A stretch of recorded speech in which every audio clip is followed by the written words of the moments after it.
If it was never new and it never gets old, then it's a podcast. That's nice. Thank you. I was wondering if you're going to sing. I can't. I point, And we do have a singer next to us. I point your attention to our guest today. Who? Who? I know. Lenny Bernstein. The dog Lenny Bernstein's Lenny been barking up a storm, and I daren't sing in front of him. I mean, technically, we have 2 dogs off the leash. Oh, yeah, that's right. Sims, we like to say that Sims is off the leash. Yeah. Why are you off the leash? I don't know. Gossiping. They call me David Dog, He earned I the guess. dog nickname, and then I recently gifted him his own leash. Oh. He does have a leash. We could put... And the way It's Lenny funny, is like that. You took the leash out and Lenny immediately barked. Yeah. Sorry, Lenny. Sorry, Yeah, Lenny. thank you I am so not much. trying to take you outside. Yeah. I'm so sorry, He's guys. concerned. That's for Oh, he's David. fine. It's because David gets rowdy, Lenny. If I get silly, true. I'm off the leash. He's Oh, off. okay, gotcha. Oh, Lenny, stop. Sorry, We guys. shouldn't have said No, that it's word. okay. The We shouldn't L have said word. it. Lenny's here. Yeah. 2 dogs off the L. Oh, are the here. L. Oh, the L. Oh, the L. Oh, the L. Yeah. That was, you did the line from the movie. That was great. Sorry. Just to get I love back that to line. it. Yeah. Absolutely. Podcast. There he My goes. honey Yeah. podcast.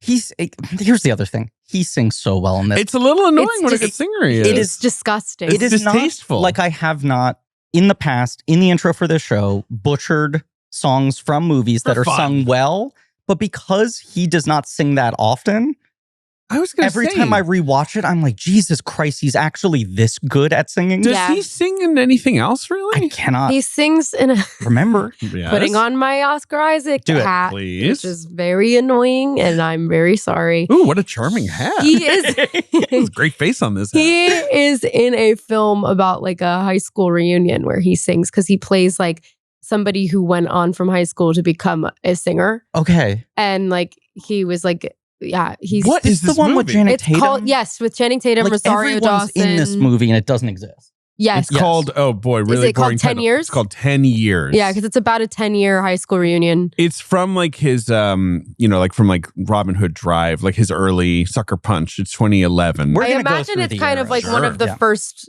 times he did sing publicly in like Right. a film. And there's some great, I mean, he does a really great cover of Bob Dylan song in it, weirdly enough. What fucking song is it? He does have, I assume he sings in the still never released musical cut of Zack Snyder's Sucker Punch.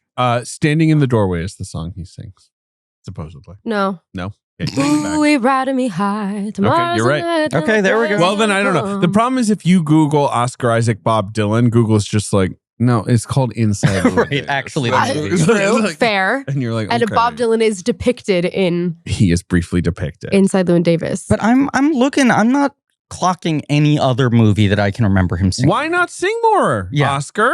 I It's not to honestly, I have boss to you say, around. I kind of respect it because as somebody who has made her career on something like that, then it just becomes a thing that everybody wants you to do all the time. Well, it's Sure. hard and you're good at it. Ugh. So people want you to do the it. thing is, I'm just so darn good at it. I have 2 things to say. He Okay. dances, of course, famously in Ex Machina. Great dancer. Yes. Yes. But he's never done a full-blown singing and Musical. dancing That's musical, fair. which And we know he can Babe, do both. We've tried. Probably. We've tried. There was the longest time he was rumored to be doing the Funny Girl revival.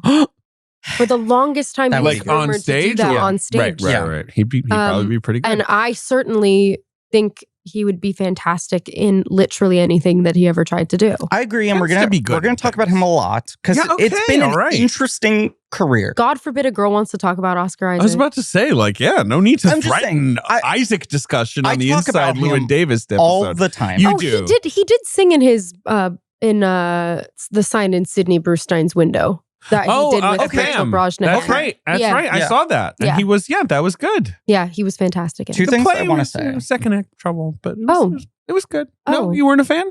Oh. I mean, you were a fan. Well, I love everything he simply does. saying Oh, okay, no. sorry. I She's just simply said, saying oh. no. I'm a critic. Don't okay? put words Don't in my mouth. criticize her Sims. O. He's off the lead He's right off- now. he's OVL.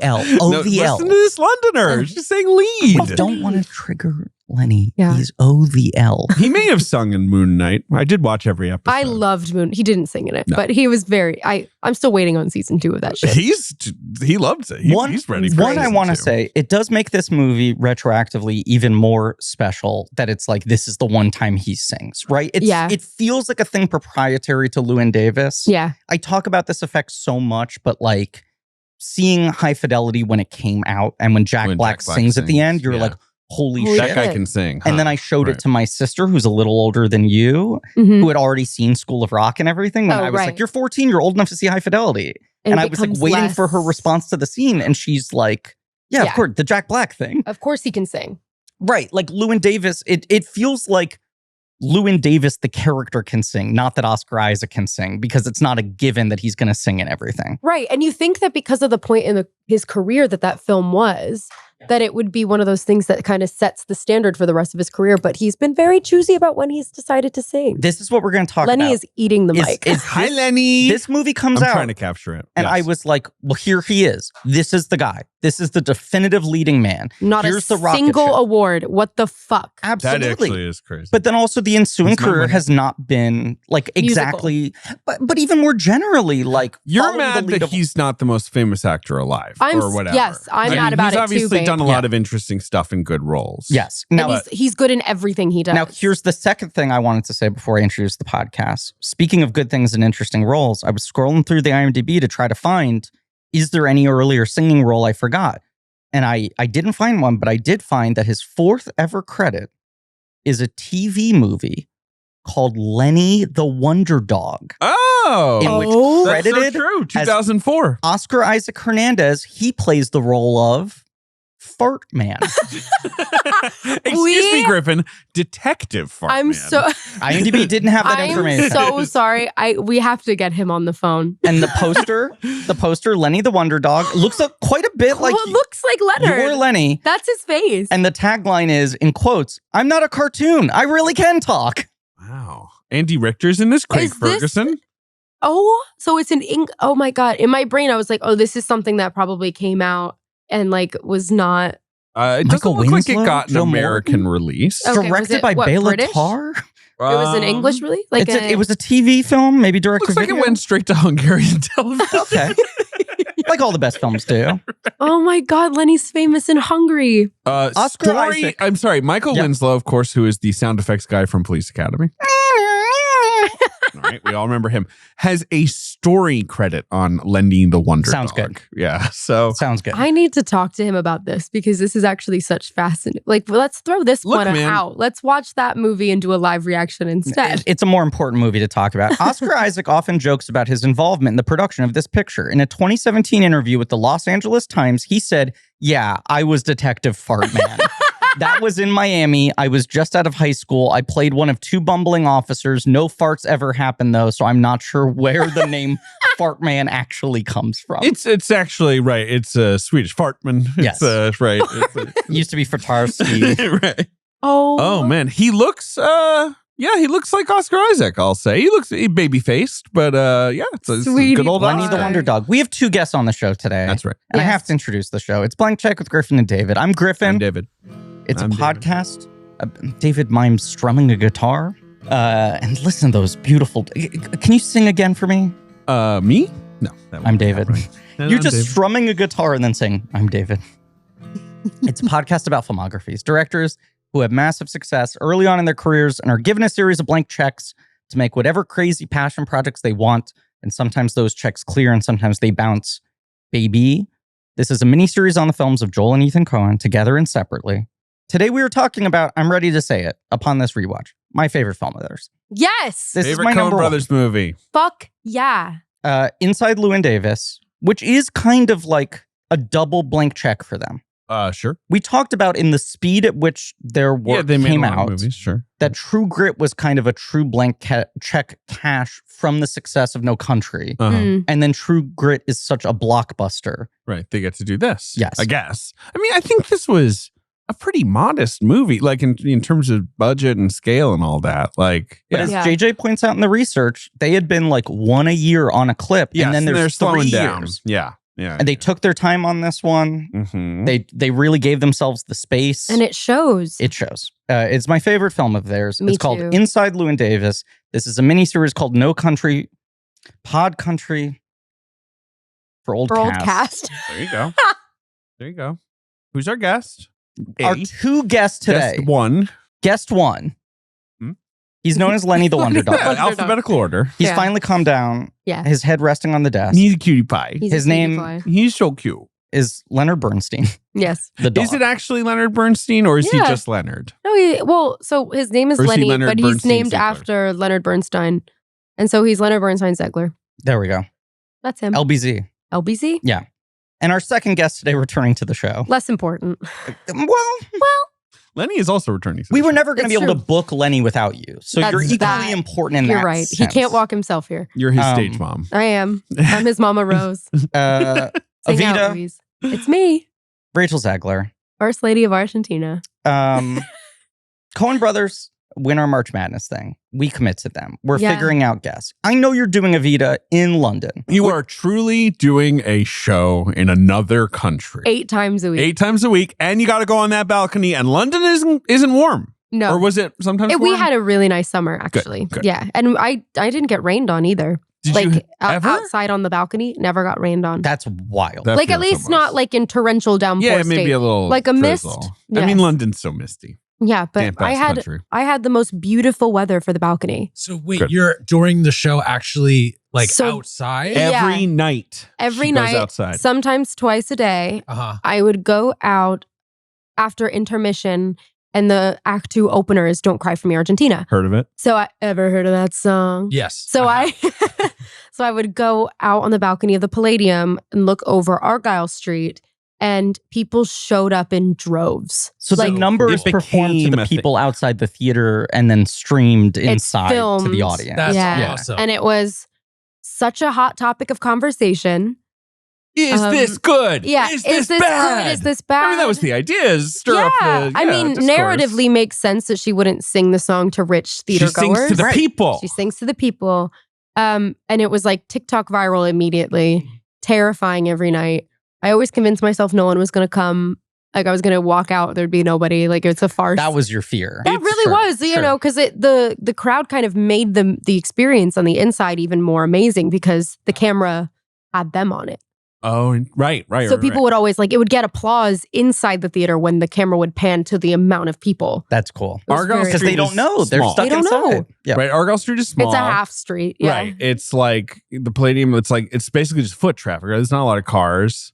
And the way it's sort of perfect. It feels like an old town square kind Yes. of vibe. Yeah. And also the Palladium, the balcony on the Palladium has this big gold crest that has a big P on it, or Perón. Like, Oh, so it wow. actually really worked Or in our Palladium. favor. Yeah. It's for, it's obviously for the Palladium. No, it's for you. But I was All like, for this you. is Yeah. really, this works really It's for well. But yeah, so I was doing that when you texted You're me. doing that production. Yeah. The first show I saw in the West End when I was 9 years old was Oliver at the Palladium. How old were you? Sorry. 9 or 10. Yeah. And can I ask how many years ago that was? Great question. No. It would have been about like 95 or 96. Right. So 30 Because years ago. my sweet boyfriend, his West End debut Was Oliver? was Oliver when he was, I think he was 11 years old. Oh, he And was like he- one of the little guys. Yeah, he was one of the kids, but it was after probably that. later. Yeah. No, I saw because I looked up what was in the Palladium while I Yeah. lived in London. So it was Oliver from 94 to 98, and I saw that production. Amazing. Then it was Saturday Night Fever, which never made it to Broadway. Maybe it No, did. that It did. definitely It did. did. Yeah. It did. Not Which very was a successfully. Big hit Night in London, Fever, which I Night saw as well. I remember when he jumps off the bridge, he like jumps down. Cool. Into the, whatever. That's trap sick. door. It was cool. King and I, which I saw. Love. Oh, with Elaine Page, probably. Yes. Yeah. And then Chitty Chitty Bang Bang. I don't think I saw that. So that would be it. But I have, yeah. Cool. Well, Now they have a Vita, apparently. I played the Palladium twice too, which was pretty cool. with your own. My own set Music. and music and pretty crazy. What was your 11 o'clock number? My Man Oh, yeah. from Funny Girl. From the last series that I did Yes. with you guys. Well, this is the other thing. So we put the Coen brothers on the schedule. Our Reddit were very normal. I'm sure they were. Start wish listing guests. Reddit right? and normal in the same sentence. And someone pings friend of the show, past and future guest Rachel Zegler, very on the record about Llewyn Davis being her number one favorite movie of all time. Yes. And I say to David, should we ask Rachel? And David says, was just- first of all, she's she's in busy. London. She's doing Avita. She's doing 8 shows a week. Secondly, he was like, it is very funny that we have Go ahead. This young, like, future-facing star Right. on our podcast, and all 3 times she's done depressing music movies. Yeah, Yeah, that's true. Movies about how like musical chew you up and spit you out. it's true. So obviously Cabaret, A Star is A Star Born, is Born. and now Inside Llewyn Right. Davis. 3 movies Yes. basically about, like, depression and failure in the music industry. Yeah. Or in musical theater. Yeah. And Or the pending war. yes. Cabaret. Yeah, well, true. Yes. I text you, you respond immediately. Yeah. I say Coen Brothers on Blank Check, and you just all caps go like Llewyn Davis. And I was like, yeah, absolutely. And it's just been months of trying to find like truly the 3-day window. She's I know. here. I'm She's here. No problem. Dog here. Everything Lenny's going here. great. But it's been months of just like, without stress, No, the date's going to arrive. We're But going to it's- yeah. find the window. it was all leading up to this. It's all leading up to this. But no, I mean, even when you texted me, like, and we put down a date, Yes. and I was like, at that point, I wasn't doing my 2 shows at the Palladium, so You're right. It was. You was thought you were going to have a big cushion. I thought I was It going to be before it home. opened. But then Yeah. London Yeah. fell in love with you. But then London I fell really in fell in love with London Both too. directions. Yeah, it was awesome. But you basically auto-completed the request before I even had the chance to ask. Yeah, you don't have to ask me. You said just when and where. Yeah. Because I never get, like in these interviews that you do when you have the job that I have, Yes. you get asked what your favorite movie is, but you never get asked why. And you never get to sit there and explain Right, why you're it's just so like, fucking genius. Llewyn Davis, I love it. And they're like, that rocks. Oscar Isaac. Yeah, cool. You love Oscar Isaac. Anyway, like, Yeah, do exactly. you shower at night or in the morning or whatever else. they Literally ask that. you. Five Literally items you that. can't live without. I had Jack Yeah. Antonoff tell me that it's not even in the top 5 Coen Brothers movies in Cosmopolitan. And I was like, not only are you loud, Yeah. you're wrong. And it's like, I mean, this has been the nightmare this whole series as I try to like update the list in real time. I've seen There's all a these lot of movies good many movies. times. There's Yes. a lot But of good movies. upon these rewatches, things are moving around, right? yeah. And by the Well, way, life comes with different perspectives. absolutely. And every Coen Brothers movie plays different to me every time I watch it. I agree. I like them all, but they all like unfold different things. I find different things in them. Yeah. And- That's not even top 10. He says Did not he even say it? top 10. Is that what he said? Top 10? Yeah, he says that's not even top 10. I'm glad it Coen made it Brothers into the movies actual for me. final cut of the article. Because, insane. yeah. We're gonna do our We all ultimate. love to Jack A, but my God. We're gonna do our ultimate ranking in the Buster Scruggs episode. But I was trying to arrange my letterbox list in love that movie. prep, right? Last night, like doing Yeah. some rough drafting, and I was like, the shit that's outside of my 10 is insane, I'm Yeah. sorry. and it looks rude, but it's insane. Look how upset You are Sims is. overpowering Antonoff in this. I'm sorry, you're crushing him. He goes like, I like Dune. Who's in that? Oscar Isaac. And you say, are you just going to name all the Oscar Isaac movies? You're just slamming him That's against the wall. but that's how Jack and I, we're from New I Jersey. know, It's I like, know, I that's know. love. It's banter. It's That's banter. us showing love to each other. He says you say it's about Javier's comedic timing, which you're right. And he says, no, it's about the ships. And you say, that's wrong. It's actually about the worms. It's not about the ships. It's about the definitely worms. way more It's about the worms. Way No one more. watches Dune and goes, great ships. I'm sorry. The worms showed up to the BAFTAs. We love those. I was there, or was that the Oscars? They were It at the was- Oscars. They were Well, at, Conan had the worm playing the piano Yes. at the Oscars, which I loved. Yes. was that this year?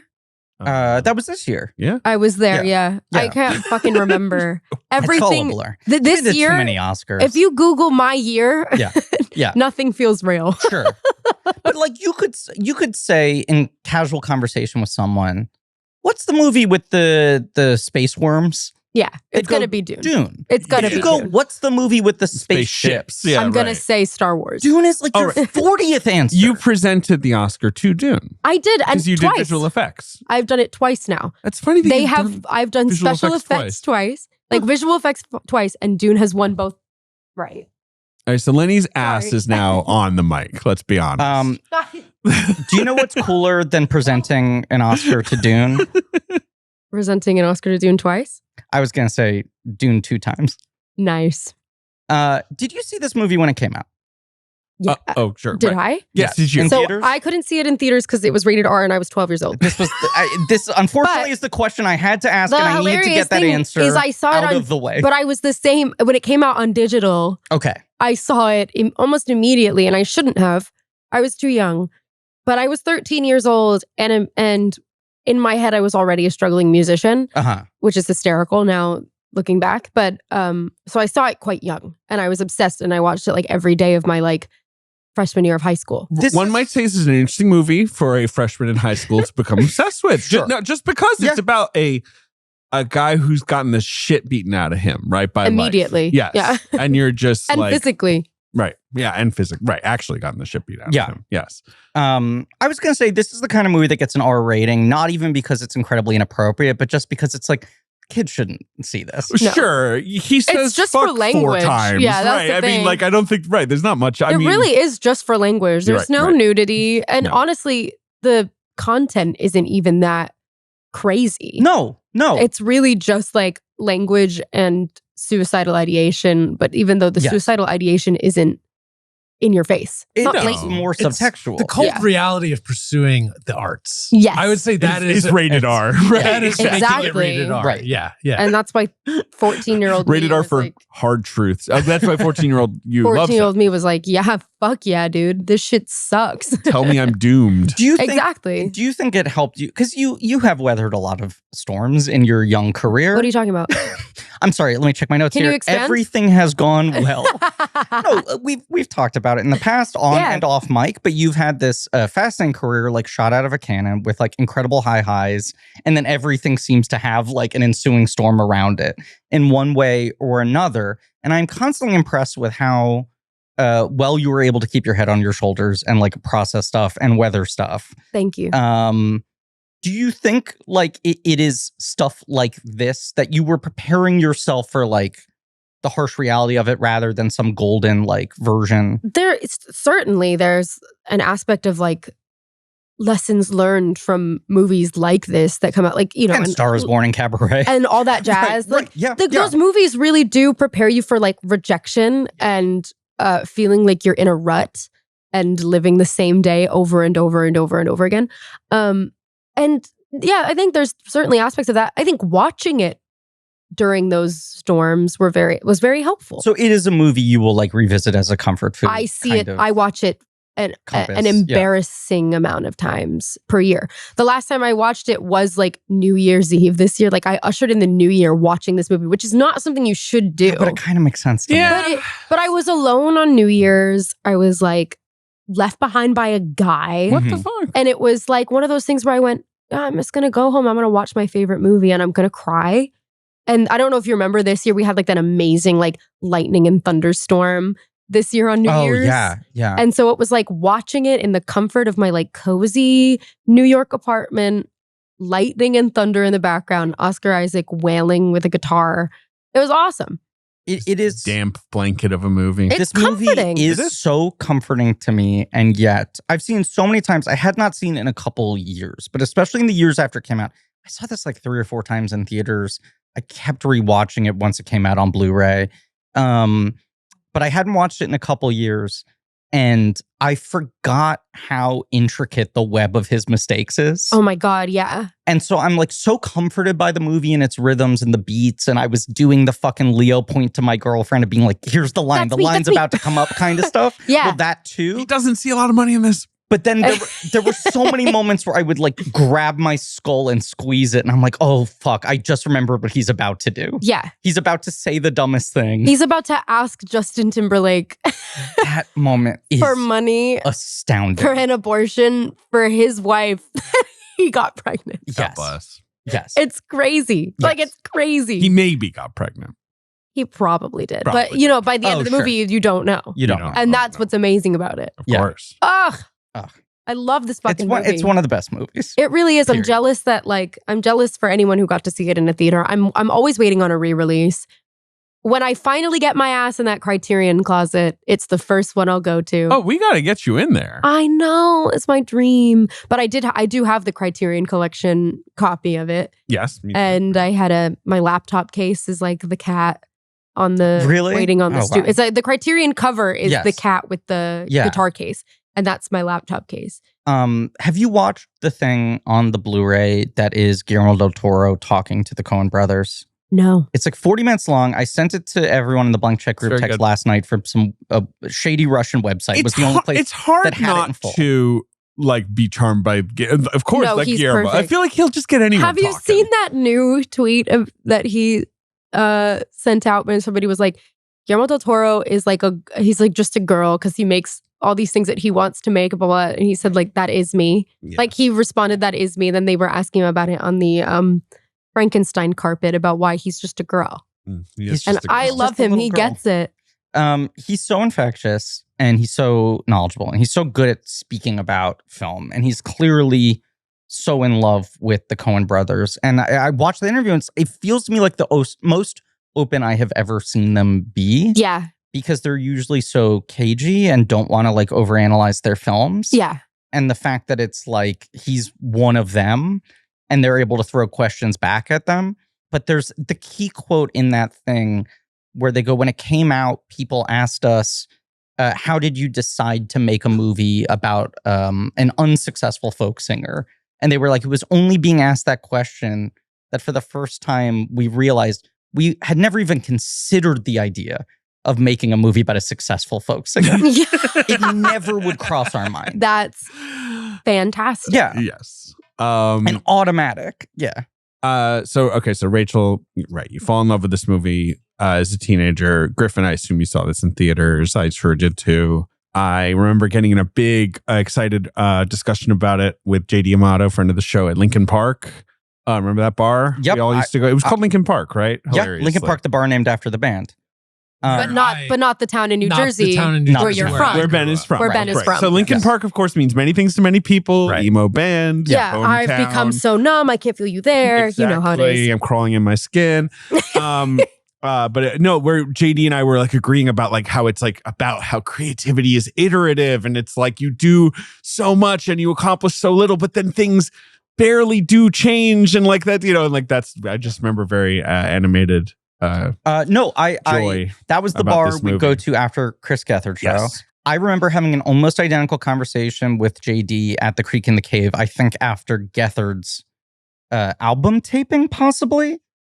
It's when he recommended Film Spotting to me for the first time because we couldn't stop talking about this movie. And he was like, you should listen to their episode on this. I think that's when I first started listening to them. But the same thing of like, JD, who's very heady about this stuff, being like, careers are these series of like branching opportunities. You have these cycles of like, there's an opening and suddenly there's a path to be able to build your life and be recognized. And this movie is all about that loop and a guy who keeps on making every incorrect decision over and over again. Yeah. We love it. We love it. It's a good movie. Should I open the dossier? What should I do? I think let's go straight to the dossier. Okay, all right. Yeah. So look, Coen Brothers, they make a bunch of movies. Do you like the Coen Brothers, Rachel? I do like the Coen Brothers. This is a good question. Burn After Reading is there you go. Fucking had you fantastic. seen other films of theirs before you saw this? Definitely not. Okay. I feel like everything of theirs made an R rating before, right? Yes. Yes. They're almost all are. They don't yeah, make a lot and I of was them. I was certainly too young. I feel like the first one I watched after Inside Llewyn Davis was Burn After Reading. Right. Yeah, which is so grown-ups. Great. Yes. It's such a great fucking movie. So the Coens, after they do True Grit, are kind of chilling. They're pretty tired. There was one report that they were going to do a TV show with Phil Johnston, the guy who wrote Cedar Rapids and Ralph Breaks the Internet. Ben. Ben. Hey. He loves Ralph Breaks the Internet. Damn. It was called Harvey Corbo. It was an hour-long single-camera comedy about a Los Angeles PI. I don't know. Nothing ever came of this. But they did. Funny to think that they considered TV. It's a likely thing for them to consider, though. Like that synopsis enough is enough for me to be like, yeah, the Coen brothers probably thought they were going to do that. They did 4 movies in 4 years, 4 movies in 5 years. Sure. Yeah. 4 and 4. Yeah. I think. Yeah. Right. So there is that sort of like, and it was this, as we've talked about, the spurt of creativity where like Serious Man and Burn After Reading are written around the same time that they're adapting No Country. When that's a hit, they're like getting automatic green lights on everything. Yeah, of course. Then it's the real, if you could do anything, what would you do? They pick True Grit, but it's like they're just constant motion. Yeah. But so they're sitting around, as they do when they write. And Joel says, all right, well, how about this? A folk singer gets beat up in the alleyway behind Gertie's Folk City. And then they're like, well, why would someone beat up a folk singer? But they can't let it go. And so they return to this idea every so often. This thing that often happens with their films where they have an idea they can't resolve and they go like, put that on ice. And anytime we have writer's block for something else, we'll go back to it and see if we can iterate on it. Yeah. So they like the idea, this notion of someone who's not successful, but not because they're not good, right? So tell a story about like a folk musician who's like a failure, but is good. And so that's interesting. Yes. Because like everyone like thinks Llewyn is talented, right? Even Bud Grossman. It's just kind of like, but what's your thing? How do you fit into the world? Going back to it is surprising how good Oscar Isaac is at singing thing. It's almost within the structure of the movie that like, he performs maybe once every 10 to 15 minutes. And in the time in between, the guy is such a self-destructive mess. So rancid that you're like, Llewyn. That you're like, he must not be that good on top of this. And then he breaks out a guitar and you're like, fuck. This guy is just getting in his own way. Yeah. The way Ethan puts it is we wanted a nice dick. Now, okay, David. He means the guy's penis. Clarify. Whoa. He means someone who blows his top, speaks out of turn, says something really dickish, and then 3 minutes later is like, I'm a dick for doing that. You know what I mean? Like, it's like, is self-aware, but cannot help but be kind of a dick. And Dave Van Ronk is the guy they quickly alight on, where they're like, right, this was the guy in the folk scene where everyone was like, he's talented. He's one of a kind. He is a tough hang. Yeah. He is always making mess for God, himself. he was so fucking talented. Right. I brought the mayor of McDougal Street. I assume that's Dylan's, the book. Chronicles. Sure. Chronicles.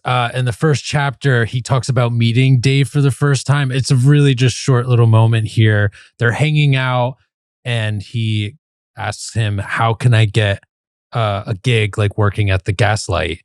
And Van Ronk looked at me curiously, was snippy and surly, and asked if I did janitor work. Damn. Bob Dylan, famously easy to get along with. Yeah. Both famously chill guys. Very normal, chill men. Really easy to talk to. Right. Yeah. I but of course, him then something of a complete Dylan played a song and he was impressed. Yeah, of course. Went on to be able to get like some gigs. I mean, did Bob Dylan, how did that career pan out?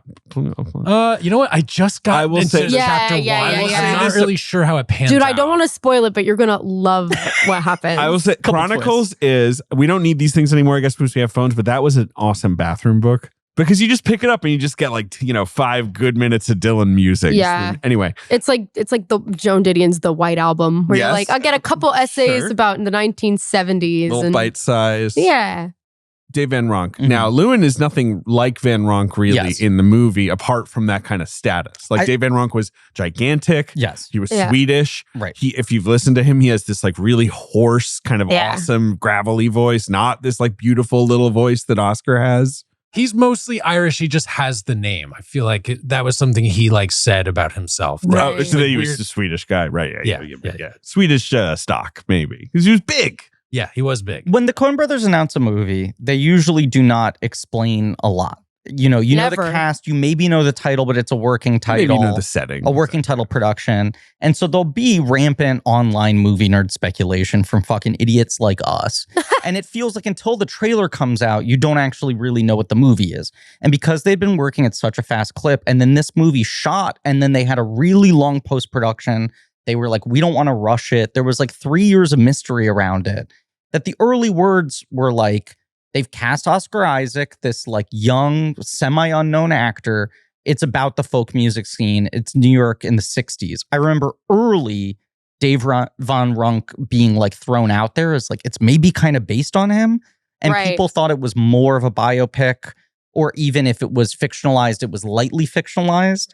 And I think that has created an issue, perhaps, for the Dave Van Ronk legacy, where people still kind of assume the movie is more closely based on his personality. Yeah. Where he was difficult in a way that's very different than Llewyn Davis, that they really use it as a jumping off point of like, who's the other guy, right? That like, I think what they're obsessed with is the idea of like reading Bob Dylan's biography. And for 98% of the public, you're like, man, this name comes up 800 times, and I've never heard of this guy before. Who's the one guy in the scene who didn't become totemic? Right. Right. And I think it's a totally fair like jumping off point for a film to be made. And really, they just kind of based his look, like beard, shaggy hair.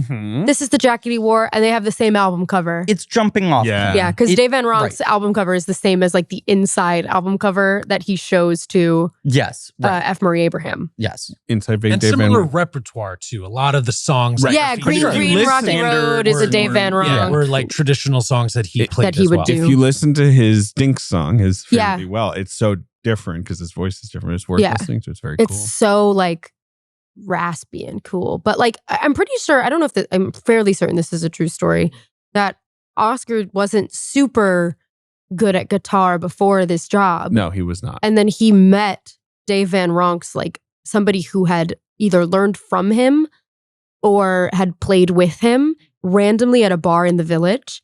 And he took him upstairs and taught him how to play guitar. And if you watch Oscar, I mean, if you've ever watched Oscar play guitar, it's insane. He's doing something weird with how he plucks it, yes, right? Like, and that is because that is how Dave used to play. You play the guitar. I do play the guitar. And I also similarly learned for a film. Which film did you play? Like double neck bass, right? Like shred. My dad can. Really? Yeah, actually. But no, I learned for the Hunger Games Ballad of Songbirds and Snakes. I learned from a woman who did not speak any English. So that was really fun. What did music, the universal spoke language Polish. in many ways. Because you shot that in Poland? I shot it in Poland and in Germany. Wow. But I did learn and I played live for the movie. So Oscar Isaac was basically, he was like a dorm After we saw Gladiator together, I was like, remember that? Gladiator 2. This story has shifted to after we saw Gladiator the two of us together. After we saw Gladiator 2, which was a movie that came out. I just remember texting being like, Lucy Gray Baird would have kicked all these guys' ass. Because it's all arena fighting. She was so good at arena fighting. And I did it in heels. Yeah, that's right. I need to correct the story. No, we saw it together. Sims goes to see Gladiator 2. We saw it in the same IMAX theater. Someone points to you and goes, "Isn't that Rachel Zegler?" And you go, "Oh yeah," and you text her and then you talk. Yeah.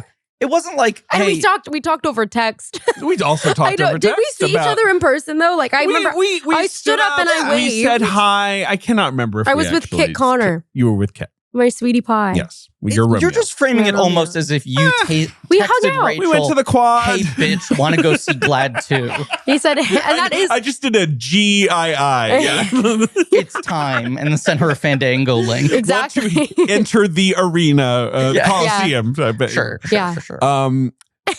Anyway, what was the point about this? He learned how to play guitar for this. I was gonna say, was he basically like a dorm room guitarist? Like he had like like he had because a ska punk band named Blinking Underdog. That doesn't shock me at all.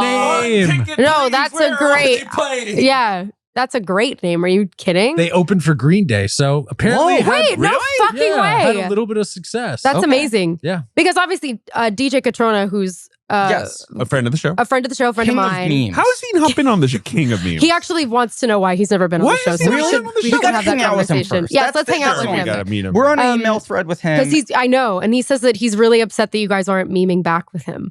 Because he's better at making He's so memes. quick. I know, guys. This is why we became friends. We both suffer from fast brain, is what we say. Look, I don't think we're allowed to talk about Shadow League, but let's just say we're in a very active email thread. It's fucking awesome. Based around movie nerdery. And I was the puppeteer for DJ last season. I do know this. You know that? I know this. I don't know if you want to take credit for what you helped him with, but I did he revealed me in a very funny way. Yes. I can't remember what it was, but it was funny. He will make bespoke memes off of the thing that just happened in the email thread. He's disgusting in that way. Very fast and very well. He pisses me off. Yeah. But he is very good friends with Oscar. He's the reason I've met him. And essentially, like, Oscar used to live on his couch and in LA. Like, they were all just broke together in Los Angeles. And so he's like, do you realize how many, like, fucking times I had to tell him to stop rehearsing for that fucking movie? Oh, for this? Yeah, because it was just be like all the time playing Green Rocky Road. And so, like, and me, avid fan of this film, I have the record on my vinyl player essentially at all times. I'm always playing it. And DJ would just kind of stop coming over. I can never hear these songs I just can never hear these songs and he can't enjoy the movie. I would listen to Oscar pluck that guitar all day and night. That's the thing. I was like, you don't understand how lucky you were. You got to hear a Oscar-worthy performance. True. I agree. fucking disappointed that he was not even nominated. given a fucking or a Golden Globe. Like He what got a Globe nom. But why didn't he win? Why don't you give him yours? Fine. That's what you should do. I didn't get to accept mine in person, and Go neither Ving did he. Rhames mode. You got it the 1 year the Globes were canceled. Yeah. Excuse me, too. Oh, were there two? Okay, There's the insane fucking SAG strike year. Oh, sure. I think right. it's the where they just like read a list. 2008. Yeah. Where it was a right. half-hour Entertainment Tonight special where they showed photos and they were like, and the winner is Johnny Depp. Anyway, next I'm category. so sorry. I won via a tweet. I win. You did. Yeah, that was you had rough. it. You had it weird. Yeah. Lenny's sitting. So the being Coens, a Lenny's really good boy, at attention. actually. He's Yeah. being a very good boy. The Coens are like, all right, folk singer Dave Van Ronk, this is all interesting. The world is so interesting to us. We can't really think of much of a plot. So we're writing something without an engine, right? There's no like narrative drive to this movie. So we'll just follow him for a week and not much will happen. And that's going to be okay. Which is, I suppose, a bit of a risk. And when you think about like Burn After Reading, True Grit, like these are very plotty movies. Yeah. And so, Yeah, like every 5 minutes, there's a new twist. but it concerned them so much that they threw the cat in, is how they put it. Now, obviously, David, Lenny, just be a little quiet. look, we're going to have to discuss the cat in this. Lenny Lenny loves so cats. loudly. Lenny loves cats. Yes, they say that in the Criterion thing that they're Yeah. like, we got so concerned with the lack of a plot that they were just like, if we throw a And they cat in there, thought that gives it a Jellicles spine. can, Angelicals do. I mean, And so they threw in a cat. they're That's not why wrong this is a in good that. New Year's Eve movie, because it's about a Jellicle ball. That's so true. But if an animal is in even the slightest danger or whatever, like it does kind of keep you engaged Yeah, in that weird yes. way And of it's save the cat shit. It's the Yeah. hilarious thing that then the plot really did become the cat. Yes. And like the it's phrase. the big thing. Yeah. And that's why my favorite thing when people are trying to figure out what the movie's about, there's a great scene where he's on the phone trying to get in touch with the Gorfines, and he's talking to the office, whoever it is at the desk, and he's like, tell him that Llewyn has the cat, and she goes, Llewyn is the cat? He Yeah. goes, no, I'm Llewyn, I have his cat. Yeah, And the plot is Llewyn is the cat. Llewyn is the cat. It's fucking But awesome. also- We can think there's much to discussion. There's so many ideas of what the cat represents. I feel like I know cat- people think really that get it's into- Yes. people think that it's Mike. it's Mike, his it's his departed- grief, yeah. it's his anyone care, go on. No, I think on a very simple level, it's just that the cat is the only thing bigger than him. It is the only thing outside of himself that drives him, right? It's the only thing he seems to care about.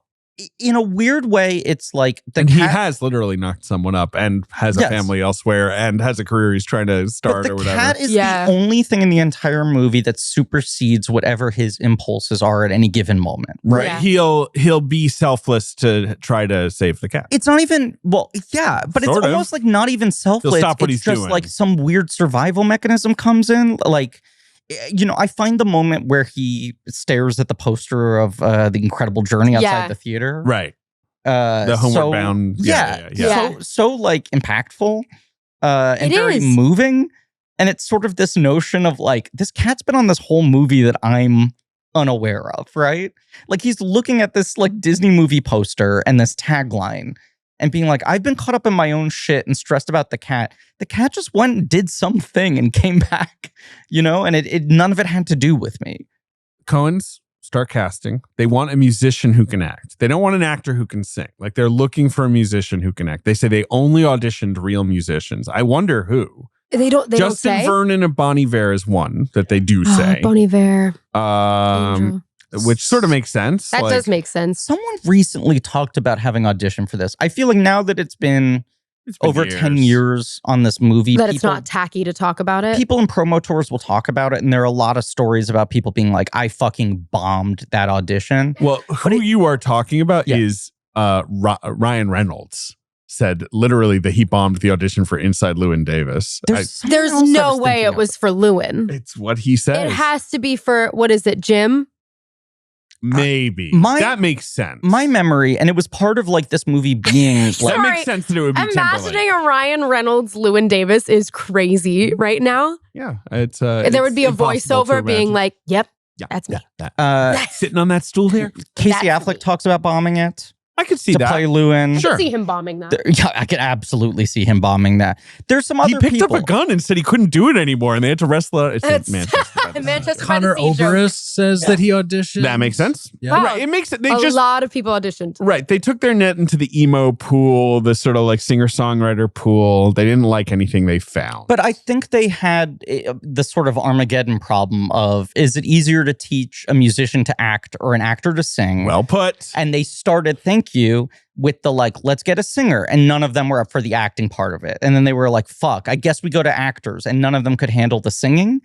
And it's the lead role in the movie. It's the lead role. And the whole point is that like very similar. I mean, weirdly to bring it back to like a cabaret thing where it's like, why isn't Liza Minnelli breaking out of this club? She's so fucking good. Right. Like it's very much like that in this movie. That's the other thing is you're like, the vibe has to be so right.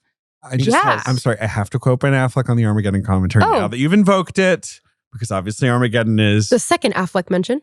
Correct. Is that like it's easier to train oil drillers to operate a space shuttle than it is to train space shuttle operators to operate an oil drill. A space shuttle operator. Space shuttle pilots, whatever. Astronauts is what I would call There you go. them. Yeah. And when Affleck on the commentary is just like, how hard can it be? Aim the drill at the ground and turn it on. Right. I think about it all the time. He's so disdainful. He played an oil driller in the most movie. Boston thing ever. Yes. But I think that's part of the problem of it is like Materialist, a film I like a lot and defend with my whole chest. Good for you. Thank you. Very proud of Bless your myself. heart. Has this core issue, and I remember asking you this when you saw it, where I was like, in what universe How does he get away with Chris Evans being a loser? Right. That he's like an unsuccessful actor, right? There's silence in the room. Yes, no, but right. Like it's a movie where Pedro Pascal is the rich, successful guy, but Chris Evans is like, yeah, I can't get my life together. Right. Right. How does he get away with this? Right. And my thing with that movie is like, it needs to do a little more work to characterize the ways in which he's self-defeating, which you can do. Because if he looks like that, people are begging him to do like a fucking LL Bean catalog shoot at the very least. Right. He'll be all right. I was begging Chris Evans to do that after Knives Out because of that sweater. Oh, yes. Yeah. Sell me that sweater, Chris. I'll buy it off your back. And I did. You can see that though if they're auditioning musicians. You're just like, you are so talented that it doesn't matter how difficult you are. The audience will think this guy should be successful. And you can also see actors playing the difficulty of it, but not being good enough as a musician where you're like, why would anyone put up with him for even a second? It is such a tough balance to strike of this kind of guy we all know where you're like, it sucks that he's talented. Oscar Isaac, of whom you speak, though, who it also sucks that he's talented. No, Juilliard grad. Rachel? Juilliard grad. Is he actually? I didn't know that. Yes, he is. Of course. Yeah, him and Chastain. Chastain. And yeah. They were Most same Violent class. Year. That was very disrespectful. But they've done like 4 things Yeah, together. they did the scenes from a marriage. But what so was much it? sad The sex Heiress? in that movie. Was that the show they did on Broadway? They did a show on Broadway They before did. Llewyn Davis. Mm. Because she popped a little before him. She did. I mean, She did. All right, give him a rest. He's doing his best. Yeah. Well, Smart that's the man. thing. He's also like not white, and Yes. it just takes us a second. Absolutely. Shout out to Latinos. Jessica Chastain, very white. God bless her. One of the I whitest. enjoy. I like And her. you know what? Good for her. She's very white. A tremendous talent. Very white. Oscar auditions. He plays the guitar for them and they're like, "Oh, are you like?" He's like, "I've been playing it since I was a kid." And they were like, "All right." And T-Bone Burnett, who obviously their close collaborator on all the music, was like, "He's great. He plays the guitar better than some people I know." Like, and they were like, "Great, we're casting him." My memory also in this period, just not to interrupt you, was that it felt a little similar to the True Grit thing, where there was this feeling of like, they still can't find the guy.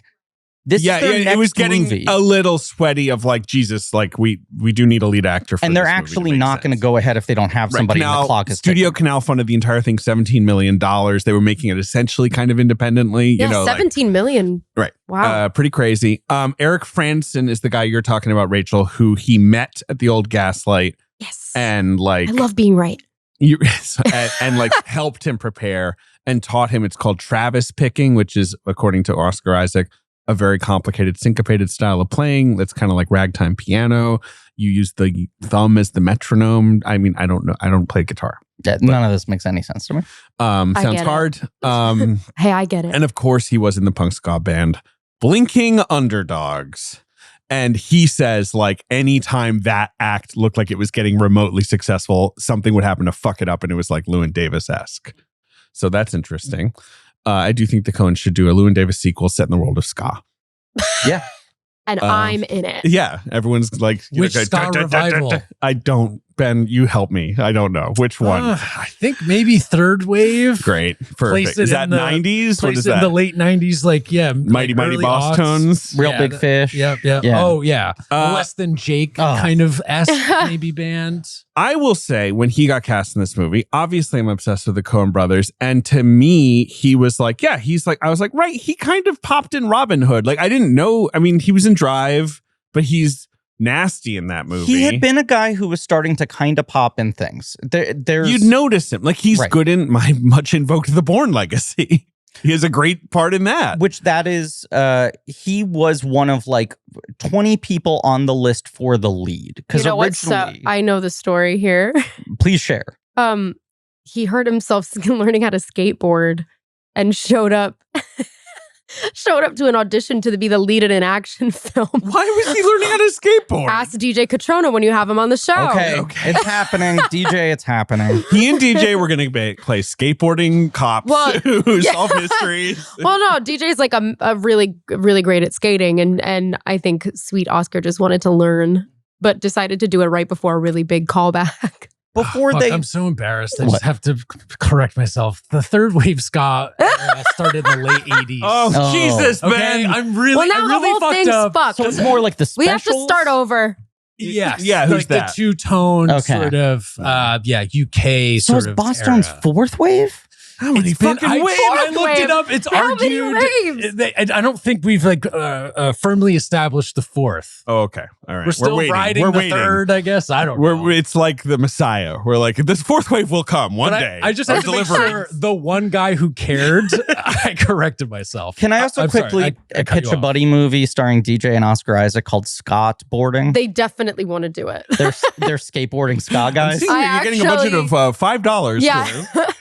Especially now in this In this economy? economy of filmmaking, yes, you get $5 and a dream. For Scott Boarding. Now, look, they rehearsed for like a week, but it's pretty intense because they, the performances are live. Like these are not dubbed lip No, sync they're later. really not. Yeah. And, it's fucking complicated. Can we just do this Oscar Isaac quickly? Okay. His Right. career, yes. So like he has some like young like teen roles. Then he Yeah. goes to Juilliard, right? Then it's sort of like No big deal. reemerging as a serious actor. He's post fart man now, right? Nativity May we all Story? someday be in our post fart man era. Yes. Nativity Story is Catherine Hardwicke right after or right before Twilight. I'm sorry. But it's sort of right after Passion of the Christ. And they're Yeah. like, these are now Oh. going to be all the rage. I think Lenny's hearing people outside. Lenny thinks he's guarding. Lenny also didn't like the Nativity Story. Which, yeah, Lenny's Jewish. This makes I mean, sense. he is. He's Leonard Bernstein. Lenny, come here. That your dog, because of his namesake, is culturally Jewish enough to resist Christmas. He thinks it's a little suspicious. He doesn't understand The putting the Christ valorizing in of Christmas. He likes Christ. commercial Christmas. Right. He likes that Santa Coca-Cola Claus Christmas. and ho ho ho Right, and right. jingle bells and presents for pretty girls. Post Passion of the Christ, when that was such a phenomenon, and everyone was like, this is the future, they make this big budget Nativity Story with Keisha Castle Hughes and Oscar Isaac as Mary and Joseph, and there was a big push behind it, and it totally belly flopped. But that was kind of his first push as a leading man. Then there's sort of this run you're talking about of like Body of Lies, he's really good in a small role as kind of like a scummy guy. Che, Yeah, he's good in that. he was small, always scummy. someone where you would notice him. He'd pop in like the 8th or 10th role in a thing. So then he starts to become one of these guys on these casting lists of like projects where they're maybe interested in like launching a new leading man and trying to bump someone up. Bourne Legacy was that, where before they decide to go to then king of the franchises, Jeremy Renner, there was a list of like 20 younger actors where they were like, do we cast it with someone who's on the brink of breaking out? Sucker Punch is one where people were like, who the fuck is this guy? He pops in that movie. He's It's not a so movie I love. great in right, it. Right. But then it's like Drive, And his W.E. mustache. Like he's in this Mhm. zone. I really enjoy him in Robin Hood, by the way, a movie I stick up for. I think I've that's never Tom Blythe's first film credit. Is Robin he must have been a little baby. He's like a little feral child in it. Wonderful. I'm fairly certain that's true. I'm looking up. But he is very good in Born Legacy, but it's like It's a consolation prize. Yeah. He's like the other we guys. liked you. We're going to have you like, you get Somewhere. to kind of run He's the movie for literally- 8 minutes. But he's literally like a failed, Jeremy Renner, right? Like he's called outcome number 3. Like he's like one of the other ones that didn't turn into a Bourne or But whatever. that's basically right before. And you are correct that Tom Blythe is literally credited as feral child. Oh my God, in Ridley Scott's Robin Hood. Yes, Angel. I just imagine like Ridley Scott walking around with a big cigar, Hey, and then they you. open a door, and they're like, "These are the feral children." And there's just like a bunch of kids trying to go. He's like, "That one and that one. All right, moving on." Oscar Isaac, not a method guy, but he is kind of infamously an obsessive research guy. So I'm just like, how does he get that good at the songs in a week? But I think he just goes turbo he mode. Just does. Yes. Yeah. That's his way. They filmed this in 2011 or 2012. I believe it's 2012. Great question. The answer is, I don't know. Because I was pulling up some articles at the time from like principal photography, early 2012. summer 2012 when the movie was in the can and people were like, is it going to come out this year? Mm. And everyone had the note of like, the Coens don't want to rush this. They're sitting on it. They're taking their time in the edit. It's done, but they're not going to push it out this Oscar season. And because they knew whenever they decided to release the movie, that would become Oscar season. Oscar Isaac season. And one person clapped, and it was the person It's who Lenny. made the You're joke. going- Lenny clapping. You're going out on a balcony? He's on his hind legs clapping. We're just seeing Griffin live stream that joke. Lenny has in tears studio. in his eyes. Big strong dog, tears in his To eyes. be fair, I am holding a giant bone in the air. Oscar Isaac, good quote from him. I thought a lot about the comedy of resilience and why sometimes we find someone going through hardship funny. Happens in Chekhov a lot. I thought about Buster Keaton, someone who's constantly going through near-death experiences, yet we laugh, we root for him, but his face is melancholic. I like that idea. Absolutely. I mean, like, even though it's physical only in his body language, this isn't a movie with like physical comedy. The interpersonal situations he gets himself into have the energy of being like whacked in the back of a head with a board. I also, yes, here comes the anvil. Yes. obviously, we don't really see him being romantic in this movie, but No. we understand that basically everyone at some time is kind of given a thought to Llewyn Davis, tumble in the hay. Although I do think Because he's so hot. that his you're- last so scene hot. with Carey Mulligan is so well modulated, in my opinion, because up Yeah. until that point, you're like, so is the chemistry that everyone kind of gets off on how much of an asshole he is? right, and like berating him. And then right. the final scene then with her, he's he's a little vulnerable. charming and Yeah. vulnerable, and you're like, oh, this is where he gets people. Yeah. get Is it. that like 1 out of every 20 times he's a real person and people Yeah. fall for it. And I then he punishes them. just want to move to the village in 1961 and have a spare room and just see who cycles in and out of that thing, Right? this whole movie really makes it feel like this was the place to be and the time to be there. Yeah, sure. Yeah. I think the food wasn't as good back then, though. Okay, go off. Just saying. Right? Probably less good restaurants. Right, Ben? Yeah, Not but a lot of sandwiches vegetables, sandwiches probably. cost like $1. And there were like True. no ska bands. And there No, was there was zero Absolutely ska. zero ska. goose egg ska That's and a lot of actually folk music. So why the would we only want to problem. go? We I would mean, wanna go. personally, folk music is my Spotify Wrapped every year, so Fair enough. I would have a good time. I love folk music. I might struggle if I'm at the Gaslight and they're like, here are the 4 Irish guys in sweaters. I mean, maybe not. Those guys crush it. hum- No, Love come those on. guys. I They crush it. love that Yeah, I traditional know. Irish music. Well, we Yeah. squealing. It's just funny that you're like, I'm here to see Bob Dylan. They're like, nah, he's on vacation. Here are the We got here are the we got 4 the white sweater guy. cardigans. Those It's so guys funny. The are first time I watched so it, I funny. remember that scene coming on and being like, I like their sweaters. And what does he say? He He says, I like their sweaters. they have good sweaters. They go, they're not bad. He goes, I like their sweaters. I tried to look up if they were like referencing someone specific, but Oh, they're sure. not. It's Yeah. just kind of like, that kind of shit would Was pass through. A lot of like passing through. ethnic, quote unquote. There was some like notable like Irish singer group that is talked about in the No Direction Home documentary. Mhm. I can't think of who they It makes are. I think it would be like, this is folk music. So like, here's Celtic folk music. Here's, Polish folk music. Like people would be passing through from, lands afar or whatever. Well, it's also not incidental, and the Coens talk about this, that the acts that he is most hostile towards on stage are the ones that are actually the purest version of folk music. Yeah. Are actually the most traditional version of folk music. Like that group and the harpsichord, or the, what is it, auto harp woman, whose husband beats the shit out of him. Good. Are like, this is like traditional, culturally, like historic folk music. Where it was born. Right. Done in an unsexy way. I think he's like, fuck this. So what's the thing? It's not a zither. What's the thing? She's sort of auto like an auto harp. Right? Yeah. It'd be funny if he actually beaten him with the harp. You know, if he just came out here. It's like, don't like the old timey music, huh? They were called the Clancy brothers. There you go. Tommy They sound charming. Makeham and the Clancy brothers and Tommy Makeham. They were the Hanson of their day. Yeah. Oscar consulted with his Juilliard teacher, Moni Yakim. This is what interesting. Excuse me. Go ahead. Most famous for being the movement coach who cracked RoboCop. Right. So as Oscar says, he learned movement from him. Often invoked on this show, RoboCop, perhaps my favorite movie ever. And RoboCop's got a specific gait. Peter Weller will never not credit Moni Yakim. But I love that, actually. Oscar also credits him for what he calls a walking like a camel against the wind, which is how Llewyn's always like a little hunched and like always feels like the wind is like blowing in his face, which I really love.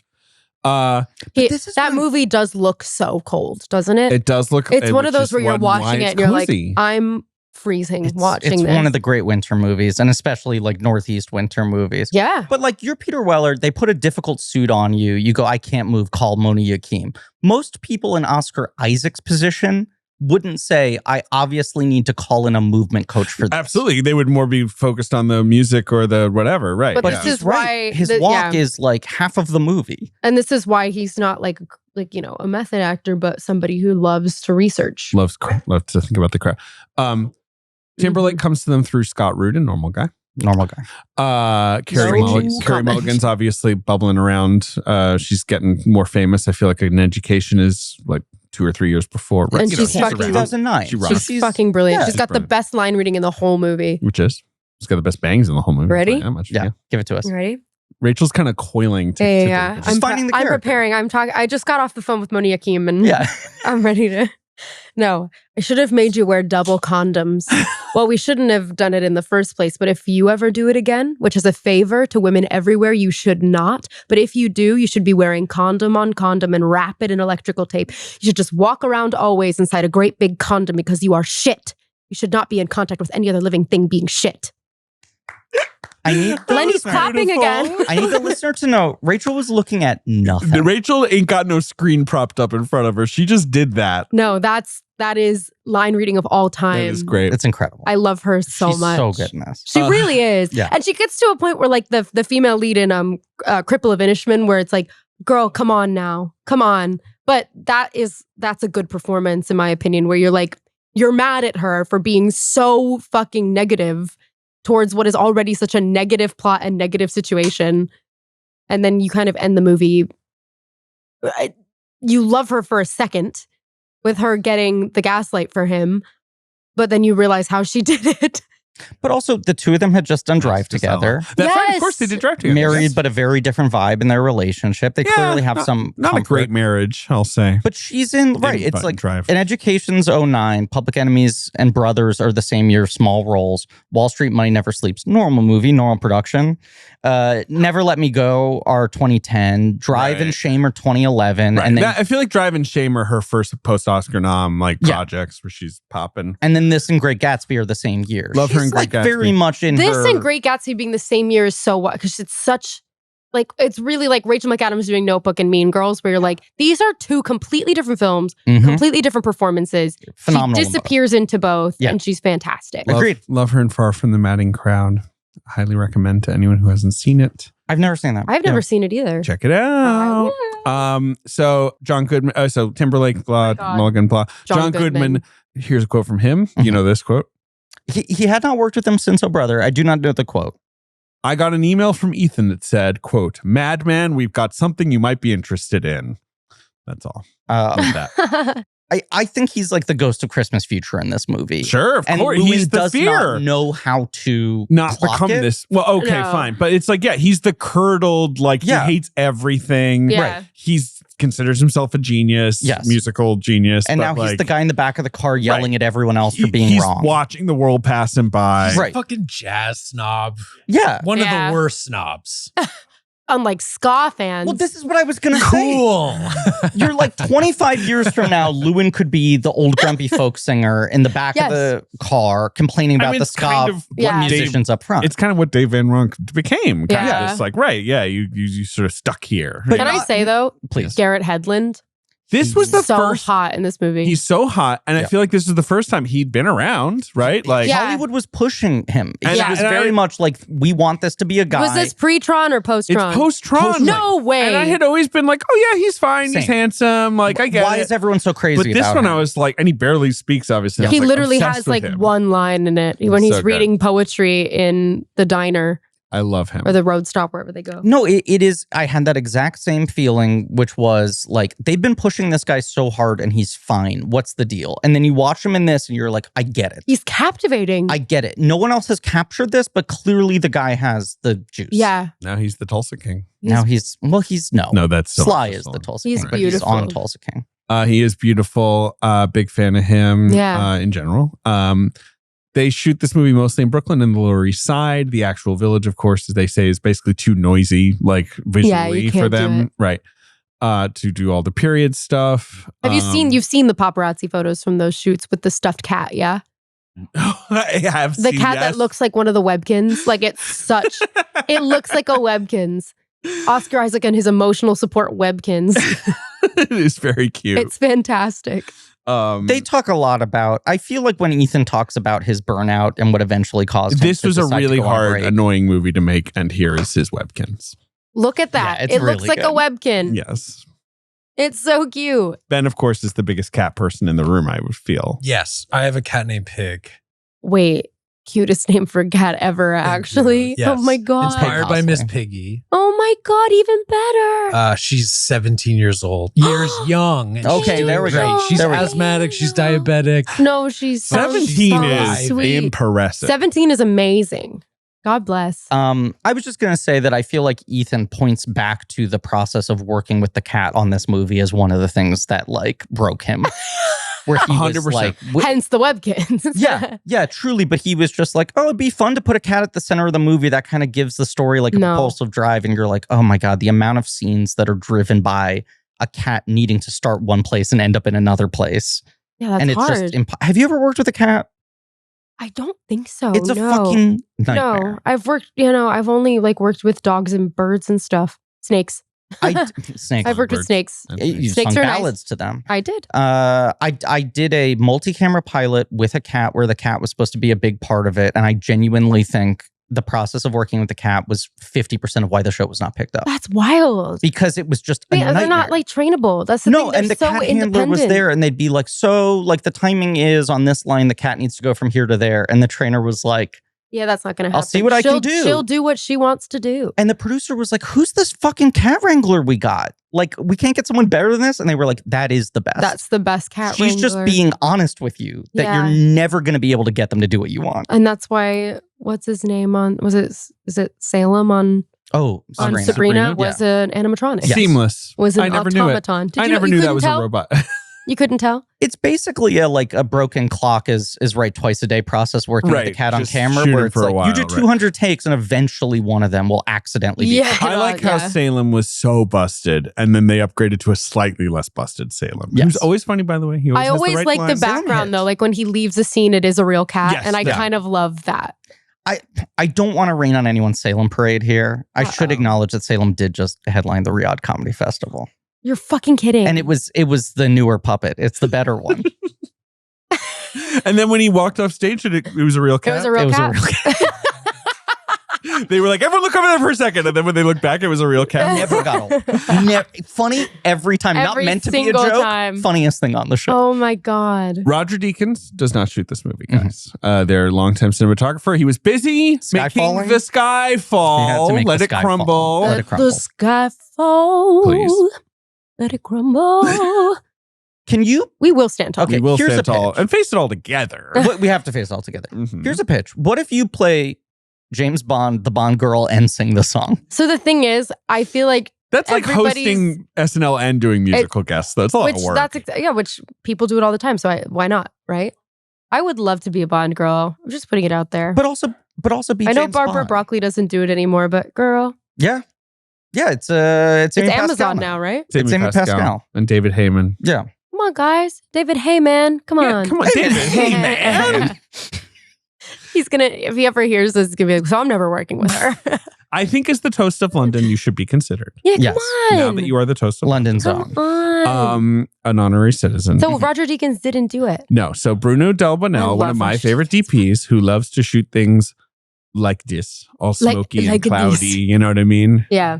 The guy who shot Amelie way back when, who I always have to mention, completely freaked it on Harry Potter and the Half-Blood Prince. And One of my- incredible Totally looking fucking movie. freaked one in of on the most that. gorgeous looking movies ever made about Dumbledore Gorgeous and franchise shit. film. But he's the king of making live action look like watery pastels. Like inky. Yeah. Exactly. So Yeah. It's cool. a Monet. smudgy colors. Yeah. I know the look of this movie is divisive, even amongst people who They shot consider it it on film. a obviously. masterpiece, Yeah. but obviously very, very fussed with Desaturated. digitally in Yep. post. Yeah. And it's muted. But Right.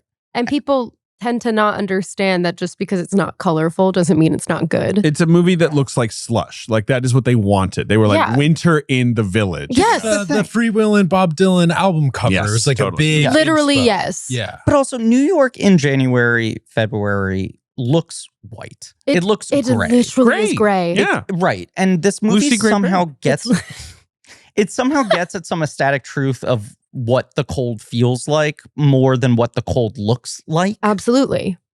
I love the look of this. It's and shot brilliantly. it's very stylized. It got The lighting in it Oscar is- nom for that. oh, good. Because It the lighting in only- it is fantastic. incredible. When It only he's- got 2 nominations. When he is sat at the Reggio waiting for Carey Mulligan to come bring his That's the stuff, scene I always think and about. he's staring out the window. Yeah. He's beautiful. Yeah. He's beautiful. He's quite beautiful. But Yeah. Bruno does this, he does Buster Scruggs, and he does Macbeth. So as Deacon sort of gets caught in Mendes You land, can't say that. he becomes All the world's a stage. He shot the Scottish film. McBiddy. I appreciate you viewing this podcast studio as a theater All the world's a stage. that we're cursing.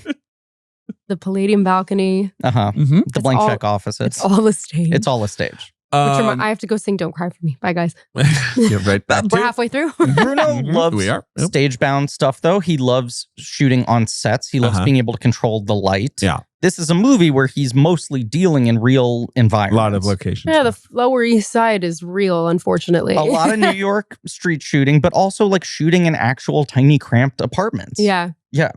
And it's, And subway cars. and like, still exquisite. Yeah. Now, gorgeous. Carey Mulligan is married to Mumford. Mumford. One of the Mumfords. Who's I don't know the how many there are. voice? Marcus. There's The voice. it's the voice of Mike Timlin, who's his passed away, his writing and singing partner. But it's not him on the album. it's him on Art? the album. It is. Okay. Oh wait, I don't know about the album art, Yeah. but he's definitely Excuse the me. voice. I know he's the voice. I just can And never remember if it's him on Sometimes the they bring photo. Oscar on stage and they sing fairly well together, which is so cool. Oh, that is pretty It rules. cool. It rules. I've never seen it because it never happens when I'm there.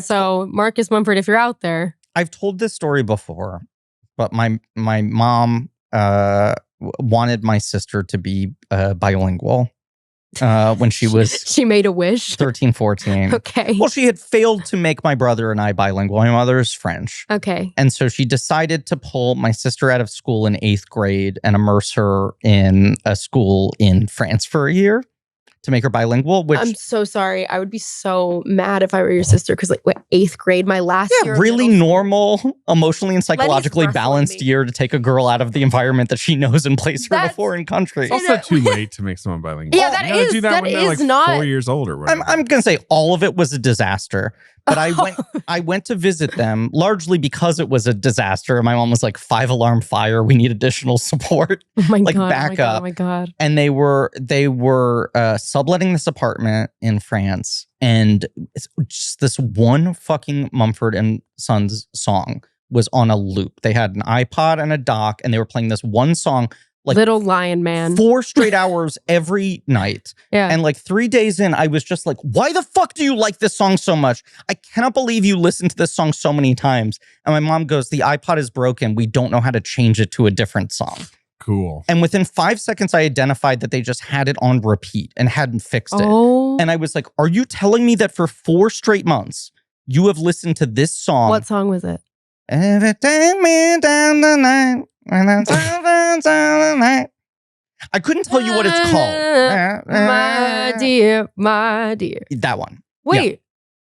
It was not your fault, but mine. I think that's it. That is Little Lion Man, isn't it? Okay. I think that's one of their most famous songs, right? Little Lion Man. It was Okay. like Lenny it's all doesn't right. like it. He does not No, like he's it. right to growl. They're a little mid. it was like Yeah. advanced I interrogation. love Mumford and I'm Sons. sorry. I will not sit here and listen to this. Sorry. I bring this up only because I have a negative association with Mumford and Sons for the rest of my life because of this. It felt like advanced interrogation tactics.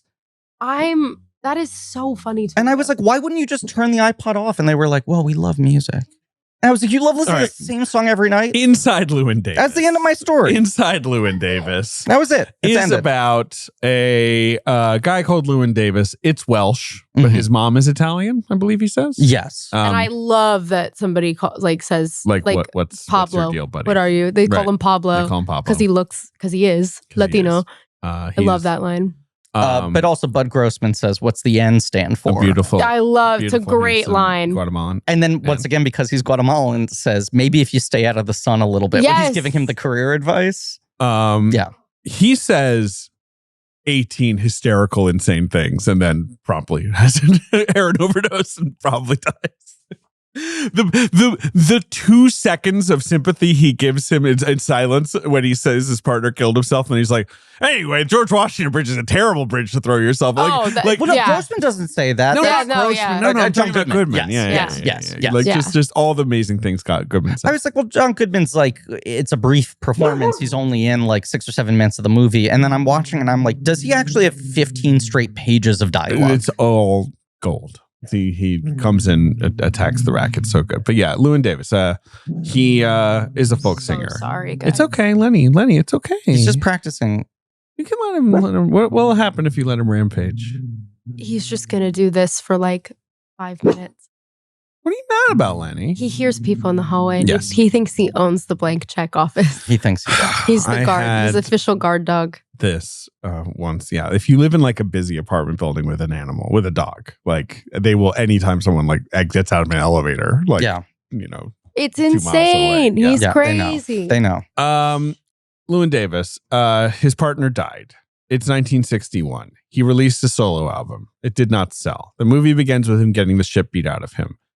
Do you consider this a flash forward or not? I feel like there's so much debate about this in the Of whether or not movie it's a loop. because it is presented differently both times, but obviously it's very similar. Yeah.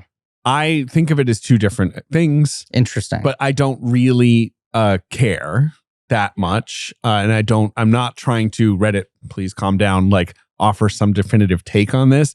I like the idea that it is a loop with the mildest improvement at the end of he keeps the cat, like in the house. Like he's learned a little bit. I will say this, and I said some things to this effect at the beginning of this episode.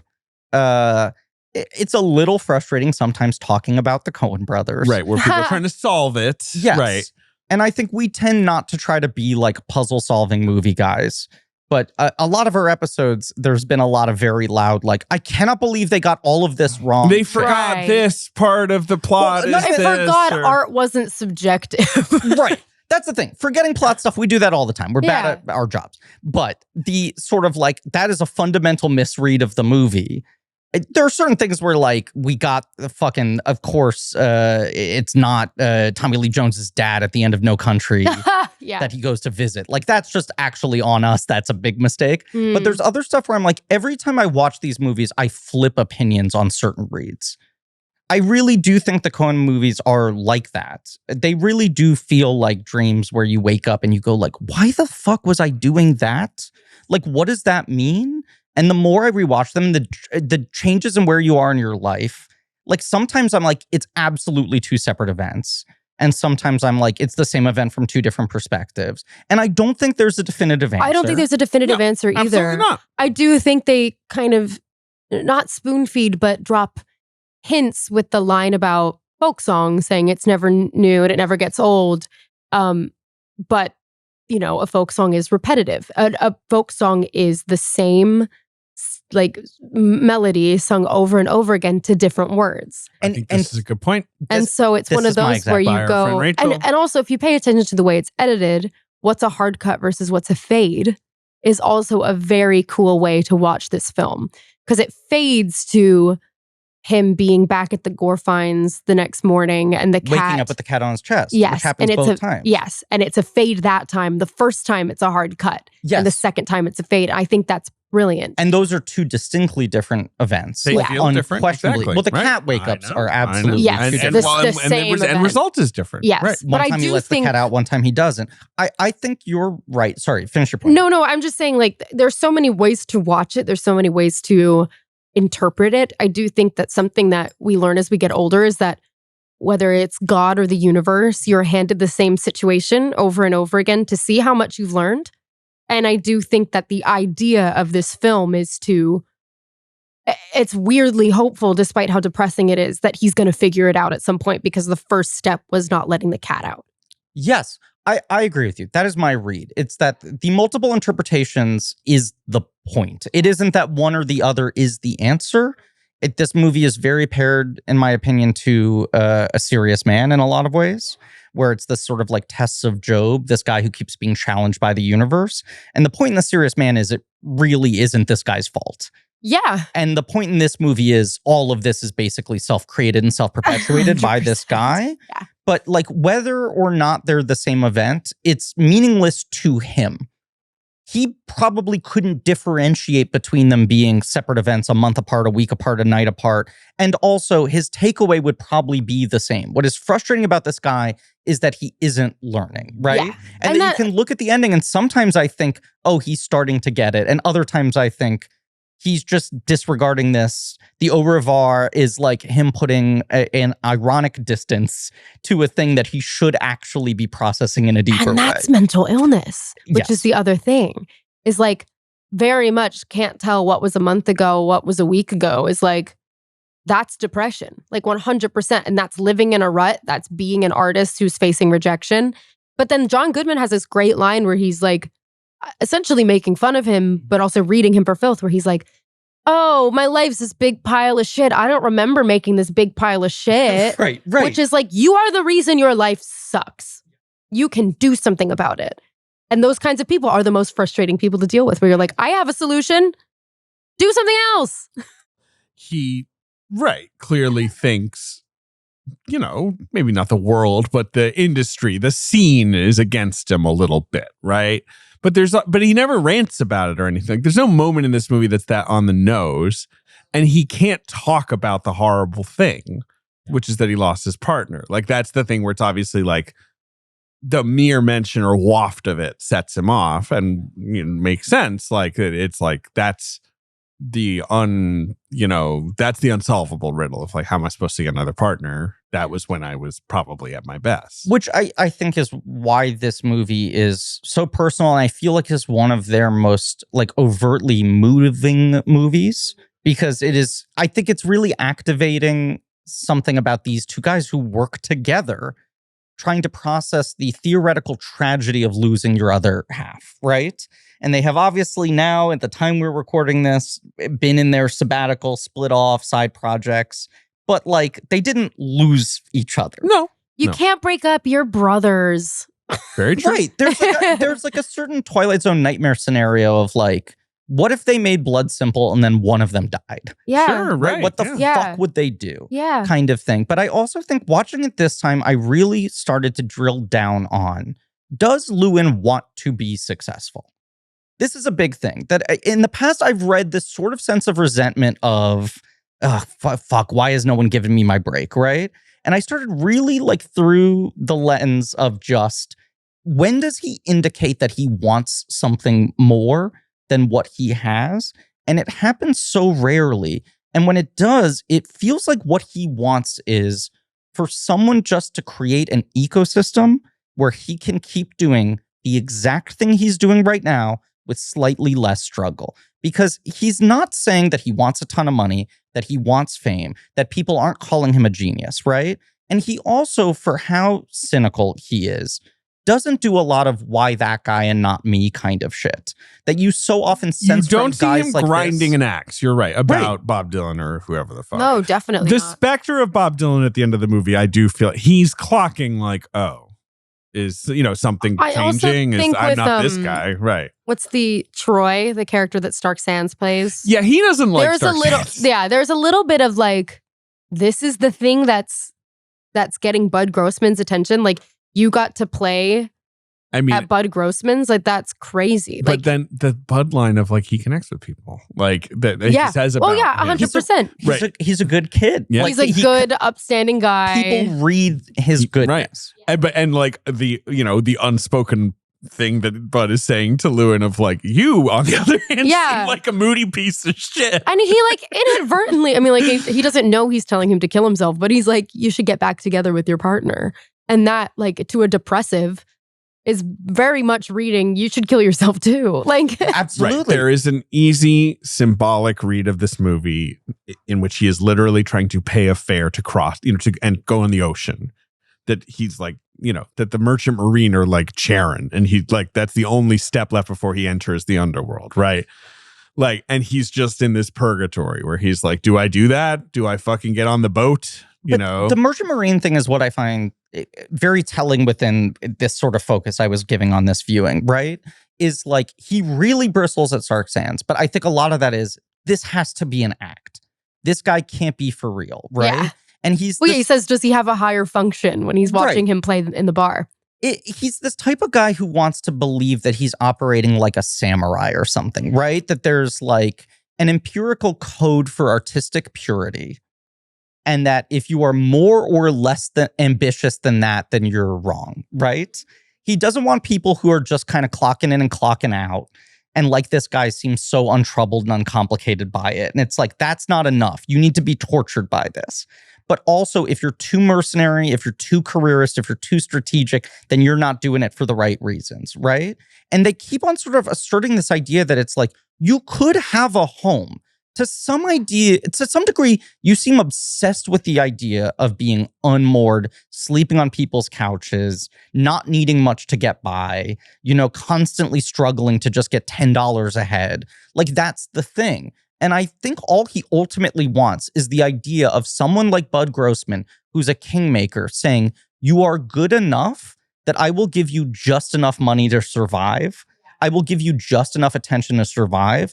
I don't think he wants to be Bob Dylan, but Bob Dylan is a classic example of a guy who didn't play by the rules, right? Doesn't get along with people in an obvious way, but his genius was so undeniable that the world warps around him and goes, you do it your way and we're all going to fucking support it. I don't even think he wants that much attention. I think he's just like, can I enter a system in which I'm stuck in a loop, but a loop of comfort? That's what he wants. Yeah. And the Merchant Marines thing is like, okay, if Bud Grossman says no, I'll go back on the boat. He's not fucking bitter about it. He's almost like, okay, it's over, because even though he's lying to himself in that moment, right? I think what he's looking for is the 3 hots and a cot. But every home he enters is not a welcoming one besides the Gorfines. He will never be happy. It's so interesting though, because if you watch the movie and focus on the times he's in somebody's home, right? You've got Adam Driver, who's in this tiny, tiny place. Louder. And he was also not. It is funny that Kylo Ren and fucking Poe Dameron lead off a Star Wars movie 2 years later. It's so funny. 2 years later, that's happening. You can it starts with them face like inch to inch apart. I certainly think this is why. Also Juilliard, by the way. Isaac. Yeah. I think this is why Isaac gets Star Wars, no question. Maybe. I mean, obviously that part was also weird where it was going to be small and then it got bigger. But okay, no. So he's at Adam Driver's. He's in Al Cody's place, who's also not selling any records. That's failure. He has a home, but he's still a failure. The marriage between Jim and Jean is destined to fall apart at some point. Yeah, maybe with his doing, maybe without. That's a home that's falling apart. His sister yelling at the kid. That's an unhappy home. The final home he enters is his dad in a nursing home. Yeah, shitting himself. He Shitting thinks himself. He's having a moment of connection. And he's not. The double That is the most Coen brothers. It is so like, Coen brothers. Them going into their bag moment. Yeah. Him, like looking out the window as like Oscar Isaac just like plays his heart out. Then he slowly turns his head to look at his son, and you're like, oh my God, it's a Coco moment. Right. The music has spoken through the senility. He says wow twice and then walks out and goes, my father needs to be cleaned. It's perfect. When the second union guy is like, oh, Stop. how's your dad? You know, like, are He's you great. He's been asking after you. He always gets me. Also, the you can't join the military. What, because I'm a communist? and then the guy says He responds something in Russian. It's the word for like a fellow socialist. I forget what he's saying. And he goes, never mind. That first guy too, he goes, you're not Hugh Davis's kid, are you? And he goes, why not? Why not? Why not? It's so good. It's so good. And it really is. This movie, the humor really is in a lot of the edit. As is with a lot of Coen Brothers films, like their editing is really what makes... Their writing is funny on paper, but when it's cut so well, it's fucking fantastic. Well, because so often the punchline is like the repetition of these things in different environments and different people in these very short scenes, right? Where, you know, him asking Al Cody, how's your place? It's a dump. Do you have a couch? Hard cut to taking stuff out of the back of Al Cody's car. Yeah. The gore finds, though. This is the warmest home he's brought into. Mm-hmm. Do you think what's this? You know, do you think Mike is my letterbox son? I said fundamentally, Mike is not a gore find. Right, but were you kidding? I couldn't tell. No, I wasn't. Right, I think okay. he's not. Right. It's like that. That I actually think is a misread of the movie. I think it is interesting. Like I get why people flock to that because her reaction is so extreme. It's not just that. To me, the read of that is like every time he's going in there, there's a bit of a strain to how they're behaving. Like the way he answers both times, she's making her famous moussaka. They always have friends there. It feels a little like they are also not looking something in the face. That's why I like can see the reading of like, and also he wouldn't use the stage name Mike Gorfine. He would think of a better stage. I agree with you that. know what I mean? Right. Like He's Mike Timlin. Right. Mike He's Timlin. come up with like a folk singer name, right? You know, Here whatever. is my read on that. But then it's almost, if he is their son, like then it's kind of crazy that he yells at them because it's their son who died. You know what I mean? Yes. Now, Llewyn Davis is a bit of a caustic fella. I think the number one reason I think he is not a gore find is in the father's, or I should say, the husband's response. The great Ethan Phillips. Yes. Neelix himself. Yes. Not the father, but the husband. That he goes like, hey, look, we're all grieving in our own ways. Right. And which is great. I mean, like the way they let him back in is lovely. If it was his son, It feels a little crazy. he would either be more emotional or he'd be angrier at Llewyn. It would Yeah, be for Bill yelling Irwin at- and Rachel Right. getting married. I think Yes. it is him. Exactly. I think it is him correcting for his wife kind of making it about her. The great Robin Bartlett. Yes. My whole She's so great in read- this movie. and Where it's- is his scrotum? it's where is tied his to what scrotum? you're saying of like, this is the only functional home he's allowed in, right? Yeah, and they're like, you know, again, if you're reading them not as Mike's parents, like they're just like patrons of folk music who Exactly. love it, and they're like, you know, They are crunchy Upper West Side guys. They are crunchy liberal Jews Right. who have become upper class or, you know, upper middle Whatever, class, yeah. right? And feel the need to become or maybe patrons they of the work at arts Columbia or whatever. and support the people doing the real work, right? And I think to him, there's something unseemly about that he doesn't want to be like a court jester, right? Right. That Yes, he he doesn't want to be resists seen Can I as a say- being charity the performing case. monkey, As right? somebody who like grew up as like the singer, Right, and even people though like, that was Rachel, the way, sing for everyone, and that's the way you make money, and that's the Right. way you put food on your table and pay rent. You're Mhm. like, I'm not a circus animal. This is not my party trick. This is my job. So it's like one of those scenes that I really do get, but I do have to skip it when I watch it sometimes because her reaction always makes me so sad. They will give him the free home with nothing in return, but there's also the expectation of like, you belong to the kingdom now, right? Like he owes them something whether or not they're going to ask him to sing at every dinner.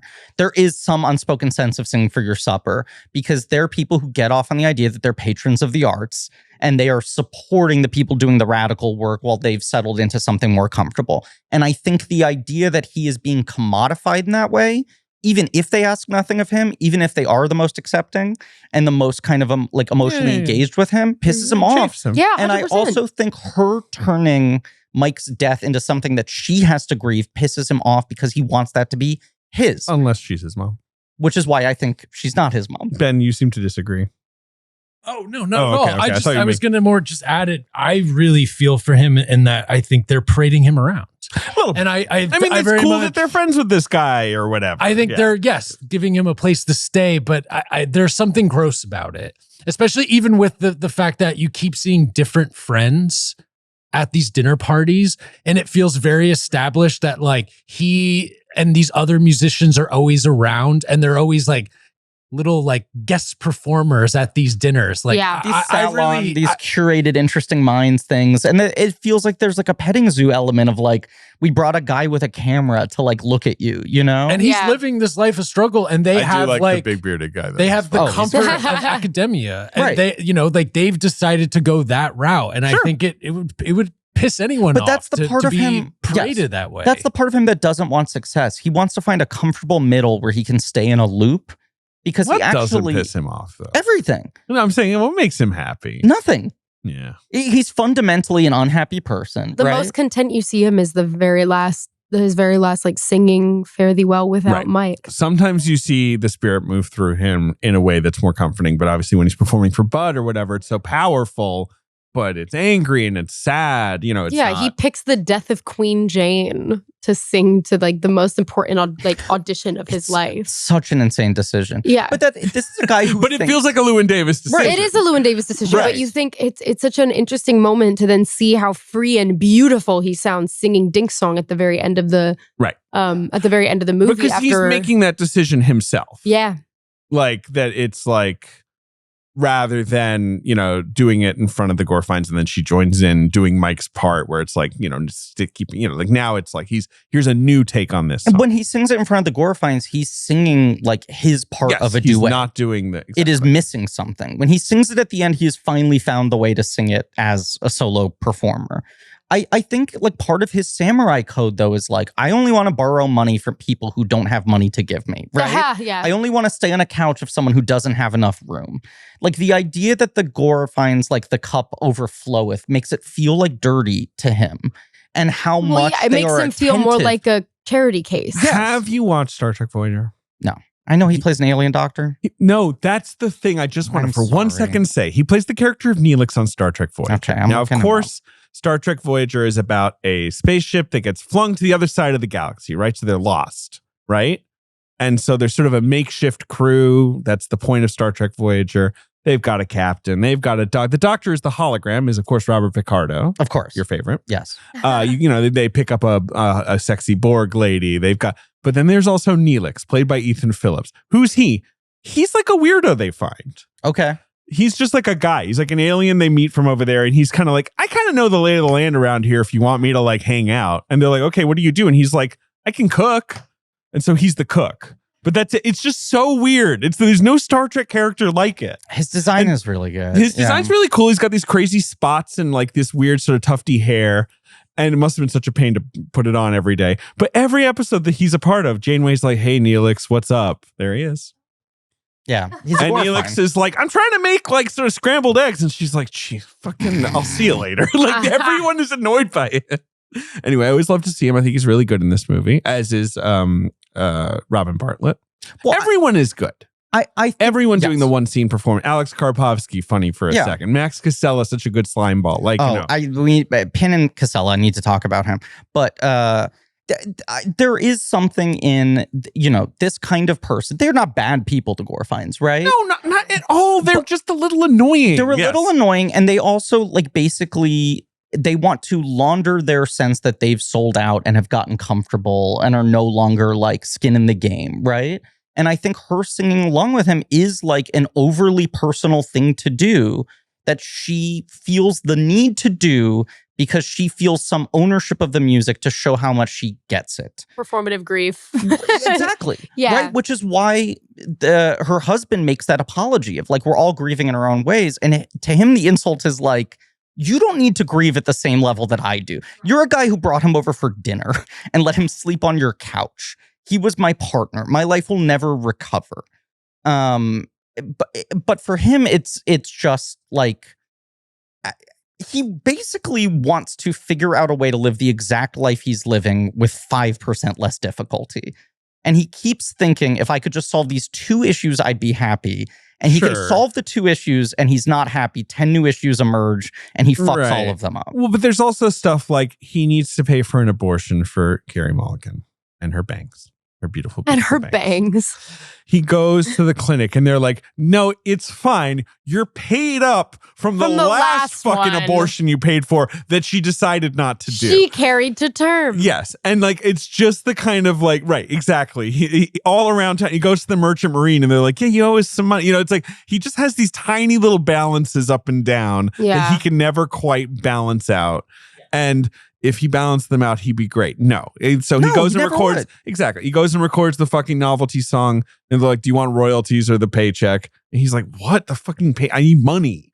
Give him the paycheck. And then at the end of the movie, they're like, that song, by the way, is going to make so much money. Yeah. It's such a good Coen's judgment that I kept being like, right, does the song come on the radio when he's on the road trip? Does he have to hear it be a hit? No, it's that the Gore finds they're like, that song's gonna be a hit. You never see him face the success of the song. You see him face the idea of, you probably fucked up. It's about to happen. It would be too on the nose if he was walking around town and there's like posters of Al Cody or whatever. Yeah. But like, why does he take the money? He needs it for the fucking abortion. Exactly. I know. It's like he's always trying to pay the piper and then there's another piper. It's so well done to have sympathy for being a fuck up. Yes. Because the thing is, too, the other element to this is that his manager is this old inept man. Yeah. Who he'll never get payment from. Right? So he also just knows that like Rachel, this roadblock I think you should dump your manager and switch to Mel. I think Mel is going to take you places. And you know what? There's so many Mels on the Lower East Side. I was about to say, I mean, it would be, It's Mel and whoever is his like clerk. She's the lady so funny. Who just comes out with the box of like You got it. Yeah, I got it. So good. Like that moment where he's like, has Bud Grossman called? And she goes and lifts up her hands. She's like, no, I meant to tell you we're throwing out your records. And goes and gets the box. But let's also call out, Mel is like, I can't give you money, but I can give you the jacket. And Llewyn hates the idea that he's seen as a charity case that needs the jacket. And then we watch the entire movie, him suffer from the lack of the code. And the way that I'm saying the way they depict the cold, even with like the shot of his feet at the diner. Oh my God. With his wet socks. It is so visceral, that feeling of my entire foot is wet. Yeah. I'm going to take my wet sock out of my wet shoe and rub them against each other to just try to make it some warmth. 1% warmer. But can I say, like, the whole movie is kind of summarized in the one shot of him walking through the snow when there's clearly a snowless patch next to him. Yes. It's brilliant. I don't need your coat. And I don't need your coat, but I'm going to walk in 5 feet of snow. Right. And then be upset about the problem, but also not complain about it to anyone because I like the idea that I'm comfortable with the suffering. I do now think, now that you're saying, like, yes, he does not actively complain about anyone, but every man he meets in this movie, you do feel him bristling. Yeah. So it's like Justin Timberlake, he's like, I hate this performative nice husband man, right? Who's like, good at everything he does. He doesn't like Adam Driver for being a buffoon, really. And to him, like a fake. It's a phony, it's a persona, circus it's a act. Exactly. Right. Yeah. Right. He's going to change his name. Stark Sands, he's like, you're a disgusting square to me. He won't say it aloud, but like. The struggle is part of it. How can you be this untroubled and make great music? Right. It's the famous Mark Maron episode where he interviews Nick Kroll, which I think about all the time, where Mark Maron's just like, your childhood was normal. I hate it. Right. And Nick Kroll's like, I'm sorry I had a happy child. Yeah. But this character's very Maron-y, and the last he's very Maron-y. Because you're like, you're talented. I get it. And things just aren't quite lining up for you. Maybe Llewyn should get a podcast. That's the answer. The thing is, he would. If this movie were made right now, he would have a podcast. And he'd be like, do you think Bud Grossman likes me? I auditioned for him once. He would not be enough of a go-getter to start a podcast. If he did, he'd abandon after 3 episodes. He would be so active in the comments. Llewyn Davis is a Redditor. He's a Redditor. A comment. Oh, he's burning up the AV club. But the penultimate WTF, the solo Maron monologue one, right, yes. I feel like was so emotionally affecting and was, I don't know if you've listened to it, but it was basically Maron talking about how the podcast got him to break the Llewyn Davis cycle. Yes, very much that he was this guy for 20 years. And that through the act of interviewing people, which started out as a career move, but like taught him empathy and understanding and comparing other people's careers, that he like got out of this. And I just think, and Maron talks about this, that throughout his 20s and his 30s and into his early 40s, that he always had this attitude of like, why this fucking guy? And Llewyn Davis does not do that once in the movie. I agree with you that he bristles with people, but like he never rants. He never rants. And every other version of a movie like this with a guy like this who's stuck in the middle is angry at the other people for how they're perceived. The one person he takes it out on is the nice lady with the auto harp. Who's the most legit thing. And just, right, exactly. It's the most undeserving of being heckled. She's like, I've literally never performed in New York before. He's being so mean. In that Del Toro interview, they were like, that was one of our most complete ideas crude, like in the movie is if this guy comes face to face with the real thing, he not only doesn't know what to make of it, but he's going to be an asshole.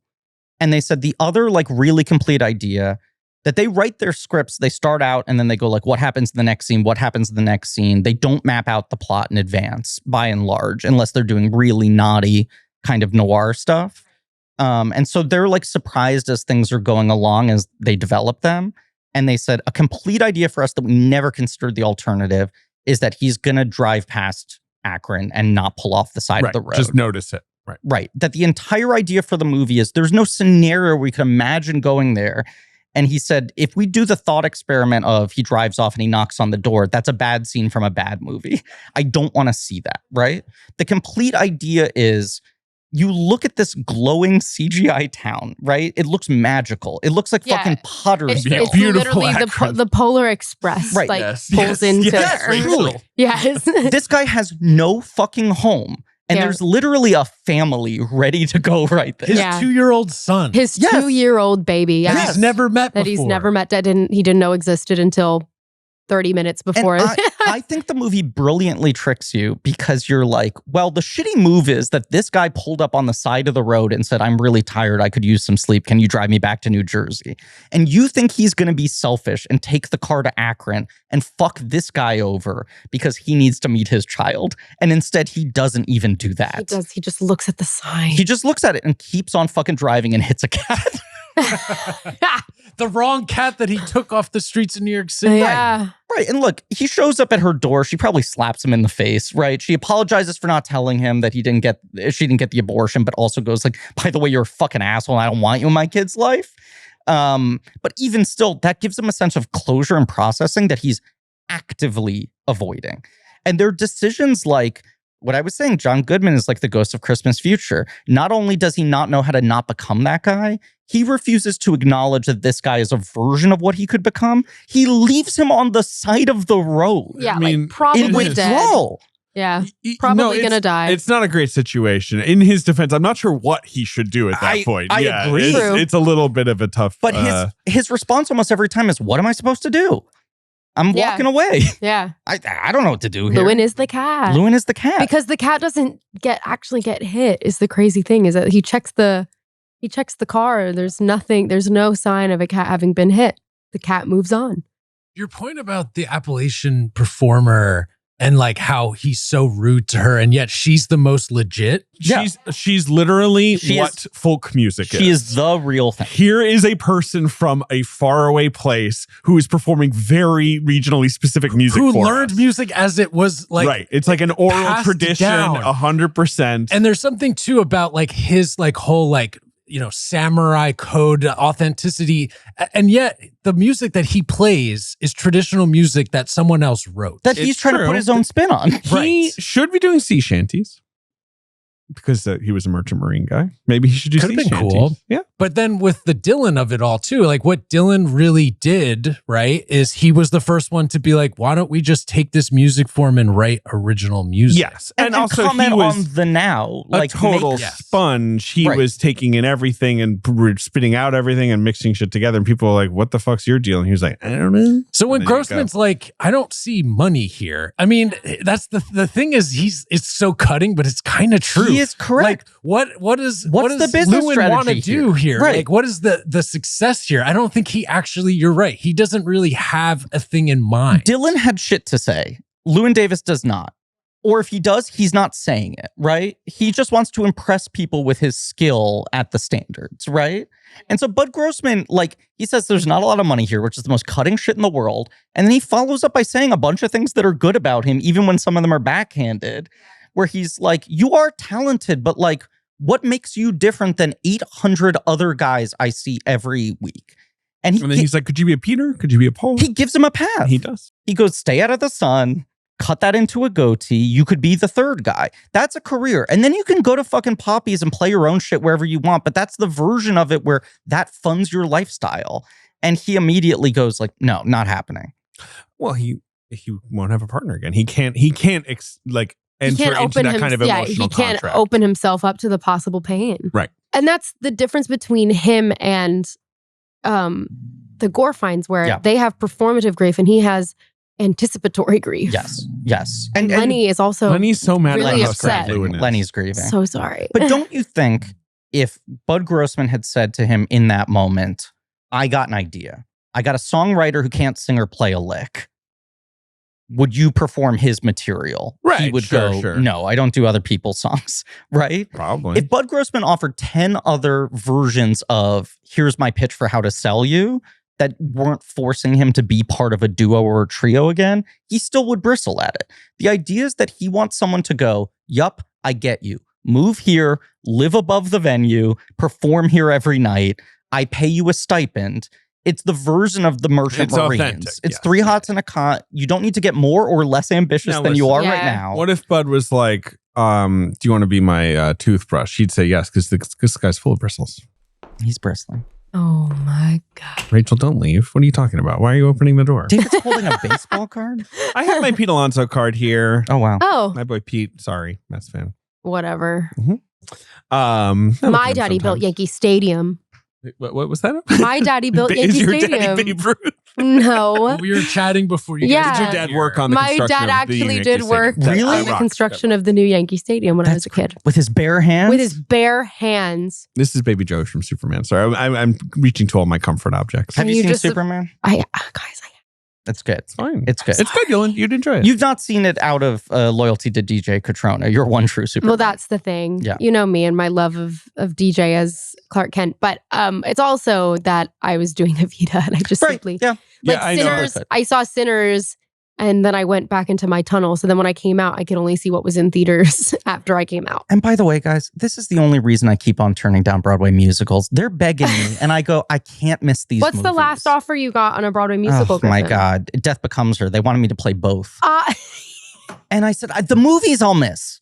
I can't. You said I can do it. You said I could do it. I could do it in my sleep, and I'd have excess energy What left over. role on Broadway would you fit best? You know the one, it's off Broadway. The one Seymour. So yeah, bad. of course. I every year go, is this the year I've given you sunshine. I hire a vocal coach and try to figure out if I could do it. Please don't do it. I mean, you can if you want. No, he should. I'll be your Encourage Audrey. me. It'll be so fun. Here we go. We've got a contract. I mean, if you hit these tails, you're gonna go far. Hey-o. I'm just imagining the producers of Little Shop being like, it's non-negotiable.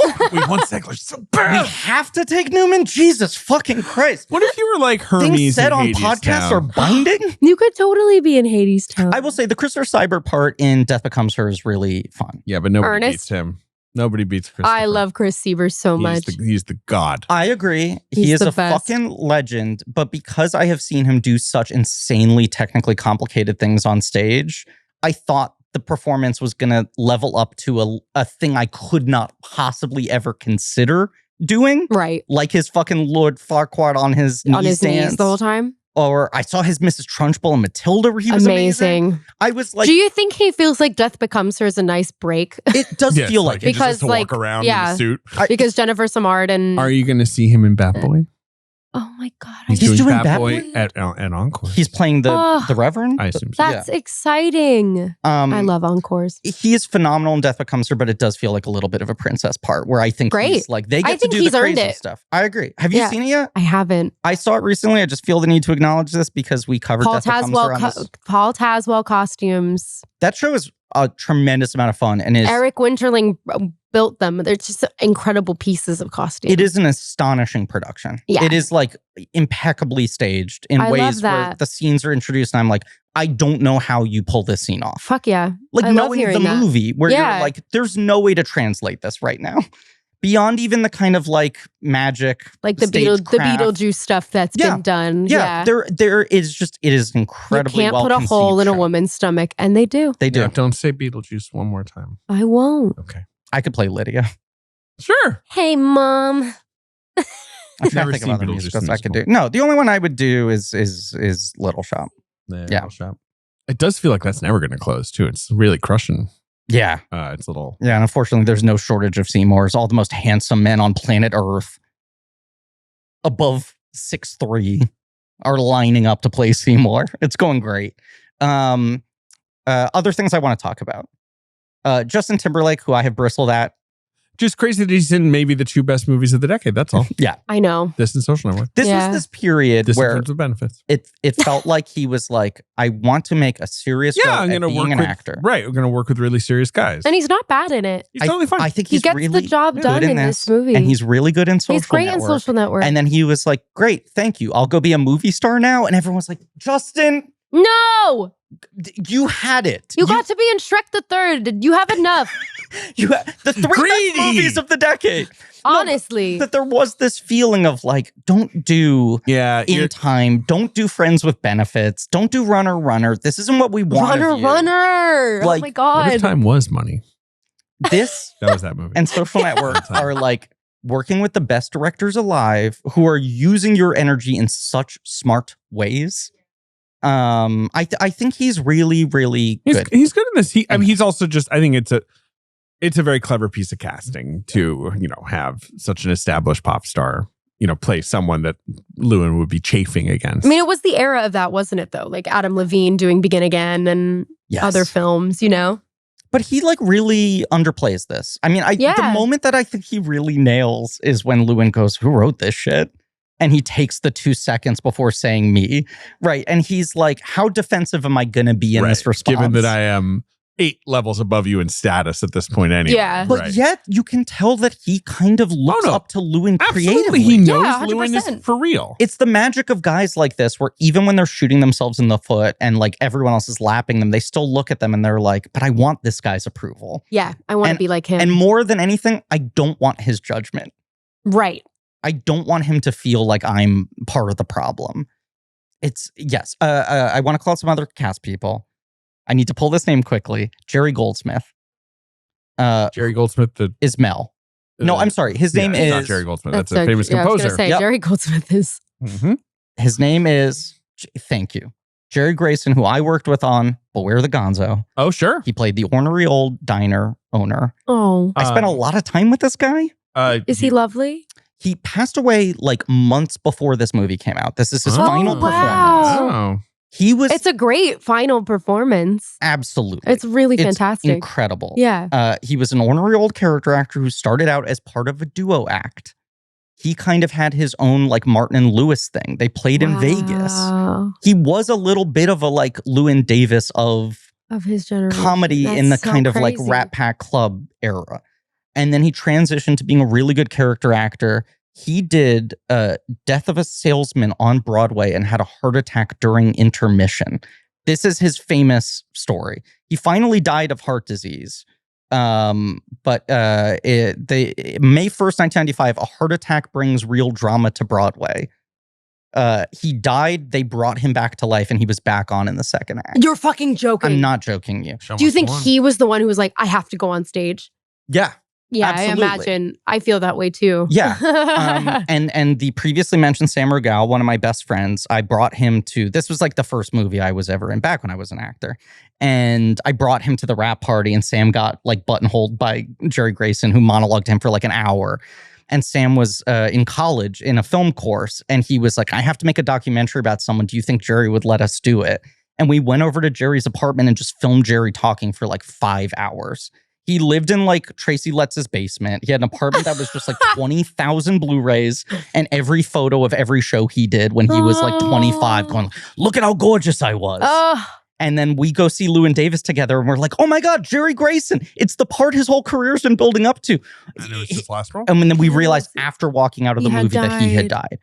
But he's so fucking good in this. And it felt like a beautiful capper to his career. Him saying, get the fuck out of my office is a great line read. Yes. It's brilliant. He's brilliant. I'll say this too. He died with a full head of hair. The guy had great genes. He shaved it for this. No for way! him. Yeah. Oh, that's really cool. Because Yeah. in my head, I picture him as this Eternally bald guy. bald. Beautiful, beautiful. Not a rug, beautiful bouffant, man. Yeah. That's Anyone else you want to crazy. shout out? His Or do you- secretary It's Yes. brilliant. It was so funny. was, let me get her credits here as well. Yeah, she seems like someone who would be a legend She that had, they snuck in. she's one of these people. Her name was Sylvia Cauders.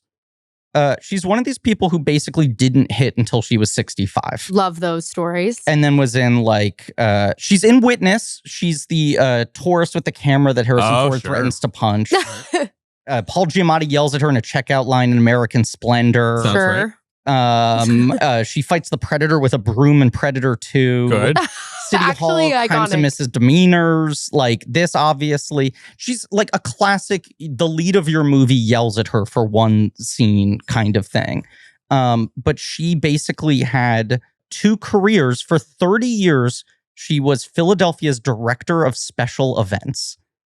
And Just she the whole did city? like the centennial, the bicentennial, and Yeah, all the for sorts sure. of things, the Liberty Bell. She worked with like 7 She presidents. cracked the Liberty Bell?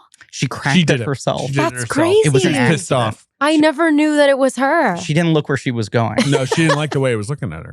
She popped the She one in the hit it kiss. with a golf club. Yep. And- But she died Nicholson shortly after style. this as well. It was one of her last performances. oh, man. But yeah, just like lived a great life kind of supporting the arts and then finally like made it as a character actor That's so funny. when she 'Cause was like 60 and was on fire until 87. the two of them really do have such a funny rapport It's incredible. in that office scene. Lenny, this is your space. Just Yeah. get all over it. It's your Yeah. podcast now. Lenny's just having a time. Does Lenny have any podcast ideas? Does he want to pitch to us? Probably like chicken Okay. Interesting. What's the format? Okay. chicken and open running in a field. Okay. So we have someone run after Lenny with a microphone in a field with a chicken. With chicken. And record what happens between the two of Yeah, them? but the chicken can't be spiced or salted. Okay. It just has to be boiled Tricky to death. diet. Tricky diet. Yeah. Are we thinking audio only or video? No, that's too? a video You pod. have to have video. I mean, have you seen him? He's gorgeous. You're right. The man is made for video. He's so beautiful. Yeah, he's Lenny the Wonder Dog. And it's the kind of content that should be up on Netflix. Can we I buy agree. the Lenny the Wonder Dog rights? I would. Reboot it. I feel like if we talked to Oscar Yes. and we said, "Look, Fartman will return. Well, the twist is gender swap. You play Fartman. Uh-huh. Oscar plays Fart woman. someone else. yeah, It's like a sleuth thing where now he's returning in a different role. You know? yeah, he's a Doctor Doom. Now That's the move. that's the move. he's And Doctor actually, Doom. he will be Moon Knight and Apocalypse Yes. as well. He'll Right. be Can doing Moon Doctor- Knight be in Lenny the Wonder Dog with Yes! Rachel as Detective Fartman? Both of them, Mrs. his Fartman? twin, but all 3 of them triplets now. Good. Yeah. Oi, oi. That's him being Moon Knight. Oi, oi, oi. I'm just gonna like keep running through moments I want to Okay, call out and because then- this is a movie of moments. Go ahead. In the Bud Grossman thing, when he gets his performance moment, right?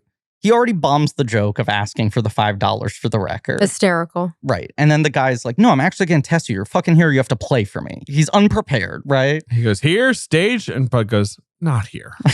They're in an office. Yeah. Right. But still, they're not on stage. They're performing in the audience with the overturned chairs on the tables. Beautiful scene. And F. Murray Abraham, I feel like this is sort of at the beginning of his like Renaissance period because Grand Budapest is the following year. So good. It feels like he was sort of rediscovered after being dormant for a while. He, of course, did Ethan's Almost an Evening, his off-Broadway show many years ago. And that felt like it was kind of in a fallow period for him. So I think Ethan's always been like a very big supporter of his. But he's doing this kind of like Sphinx-like look of intensity, of active listening while Llewyn's performing. And even though he has chosen the absolute worst song to audition with, he is like crushing it, right? Sure. He's giving it his all. It's just a bad strategic move. And there's a moment where he looks up and makes direct eye contact with Bud. And Bud seems to be like very deeply affected. What he reads is deeply affected by his performance. And Llewyn starts putting English on it, where the last like 30 seconds of the song, he starts hamming it up. Like he's making swoony eyes and he smirks at him. Yeah. You know, and he's just sort of like, I got him in my crosshairs. Here's the moment where I go in for the kill. And then the absolute deflation of, I don't see a lot of money here. Which, that don't of think course, there's is a any cruel thing money to say in a way. And of course, but he's just laying it out kind of plainly. It means like, it's not, you're not good. It's more, I don't, as a commercial How do I agent for sell you? musicians, understand how I would make money. But that also that his biggest note How against you him, would which make is money. true, is you don't connect with the audience. You don't let people in. And in that moment, Llewyn's like, oh, now I'm going to let him in. That he's doing this very kind of like phony, schmoozy charisma thing at the end of the song to try to draw and the he guy sees in. right through that. Right. He's like, you don't have it. You don't have the thing that speaks to people. You're a good musician. And it's because he's unresolved as a person. Right. Right. And I think there are people like Bob Dylan, say, right, who are kind of like unresolved and don't operate by the rules of society, but yet they cannot help but communicate something that means something to other people. And those types of people drive the people like Llewyn Davis insane because they're not able to point to them and go like, yeah, but that guy sold out. That guy's being palatable. That guy plays the game, right? That's how he wants to be received, as just like, we're taking you as you are. And yeah, I mean, it's like the beauty of the movie ending with him literally walking out on Bob Dylan playing because the guy's about to beat the shit out of him. And the guy's about to beat the shit out of him because he doesn't know how to process his emotions at Poppy telling him that he also slept with Carey Mulligan, where he is possessive of her, even though he's an asshole. And he is not her boyfriend. Right. Or husband. Right. And in that final scene where they actually have And chemistry he wasn't together, a member of NSYNC.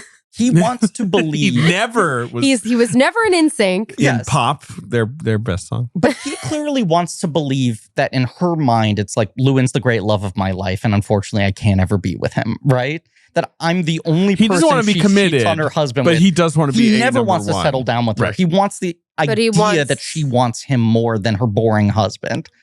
And the idea that she would sleep with someone else, even though the implication is that perhaps she slept with him again recently, specifically to get Llewyn stage time because she feels bad for him, pisses him off so much that his rage gets misdirected at the most genuine folk act in the entire movie, which then leads to the next night him missing the guy who will define folk music in America for the next century, forever. And the idea, it's like, I got you on stage the night the Times is there. And you're like, great news. The Times is going to write about the guy who went on right after you. The moment Dylan goes on stage, everything before that becomes a footnote in the book. It becomes the prologue to what actually mattered. And they write about that moment in this really great book by David Hadju called Positively 4th Street, which is about like Joan Baez. Is it Carlos Farina, Mimi Farina, and Bob Dylan? And they talk about like that first night and how absolutely no other act that night mattered. The first time Bob Dylan was ever reviewed by the Times. And they weren't necessarily good reviews. Richard Farina. Sorry, Richard Farina. Thank you. No problem. They speak of him as if his voice, I think they say like a machete through metal, like sheet metal. Absolutely. They like say that about his voice, but it still made such an impact. It was so special. Undeniable. Different. Something has happened here and everything's been leading up to this. And it was like a complete unknown in my opinion. He's hard to know. Oh, man. I remember Complete unknown. Say that again. A complete unknown. I think there's a movie here. There's something. Lenny, don't growl at me. Jesus. So Lenny knows that I also auditioned for that. Oh, well. Oh, you would have been good. Hey, thanks. Monica was amazing. Monica's very She's good phenomenal at at that. that. She's wonderful in that amazing. movie. I was kind of dreading that movie because I love Llewyn Davis so much. And I remember you seeing it and telling me the thing that's kind of miraculous about it is it actually works as a companion piece. Absolutely. Yeah, 100%. Because that movie is about, I mean, not to get too much on it, but like it's about Dylan, you know, is the opposite of Llewyn. He's charmed in this way that no one can understand. Where everyone's like, what's your deal? And he's like, It all just, and they're like, what the fuck? And he's like, I'm famous. I guess. I didn't mean to be. It all lines up for him. Yeah. Like people like pave the road underneath his feet. Right. And then anytime anyone's like, so what you do is great, keep doing it. He's like, gonna do something else. You know, and they're like, what the fuck? But it's, you know, that's how he keeps it. That like, movie's different. refusal to pathologize him is what is smart about it, that it views him like E.T. and everyone else is trying to make sense around Why isn't him. there a scene where he like looks at a mansion on a hill and then you cut to him writing the song Mansion on a Hill? What movie could I be talking about right now? Oh. But Llewyn Davis is the opposite. Movie where it's he like, watches Badlands and is like, writes Badlands. Stop. This land isn't very good. Sorry, is that real? Sorry. What No, if I this haven't seen land it were yet. bad? You'll see it. Fuck. But You might like it. Guys, I'm from New Jersey. I know, and we love The Boss, and there's things about the movie that worked for me. And you other things auditioned for that did not. part as well, right? You auditioned for Bruce. You realize 1, a 2. I would have been amazing. You would have been great. Highways jammed with broken heroes on a last chance power drive. Come on. Rachel's wearing a jean jacket and it's jangly. I have a bandana in my back pocket. Covered in jangly things. Yeah.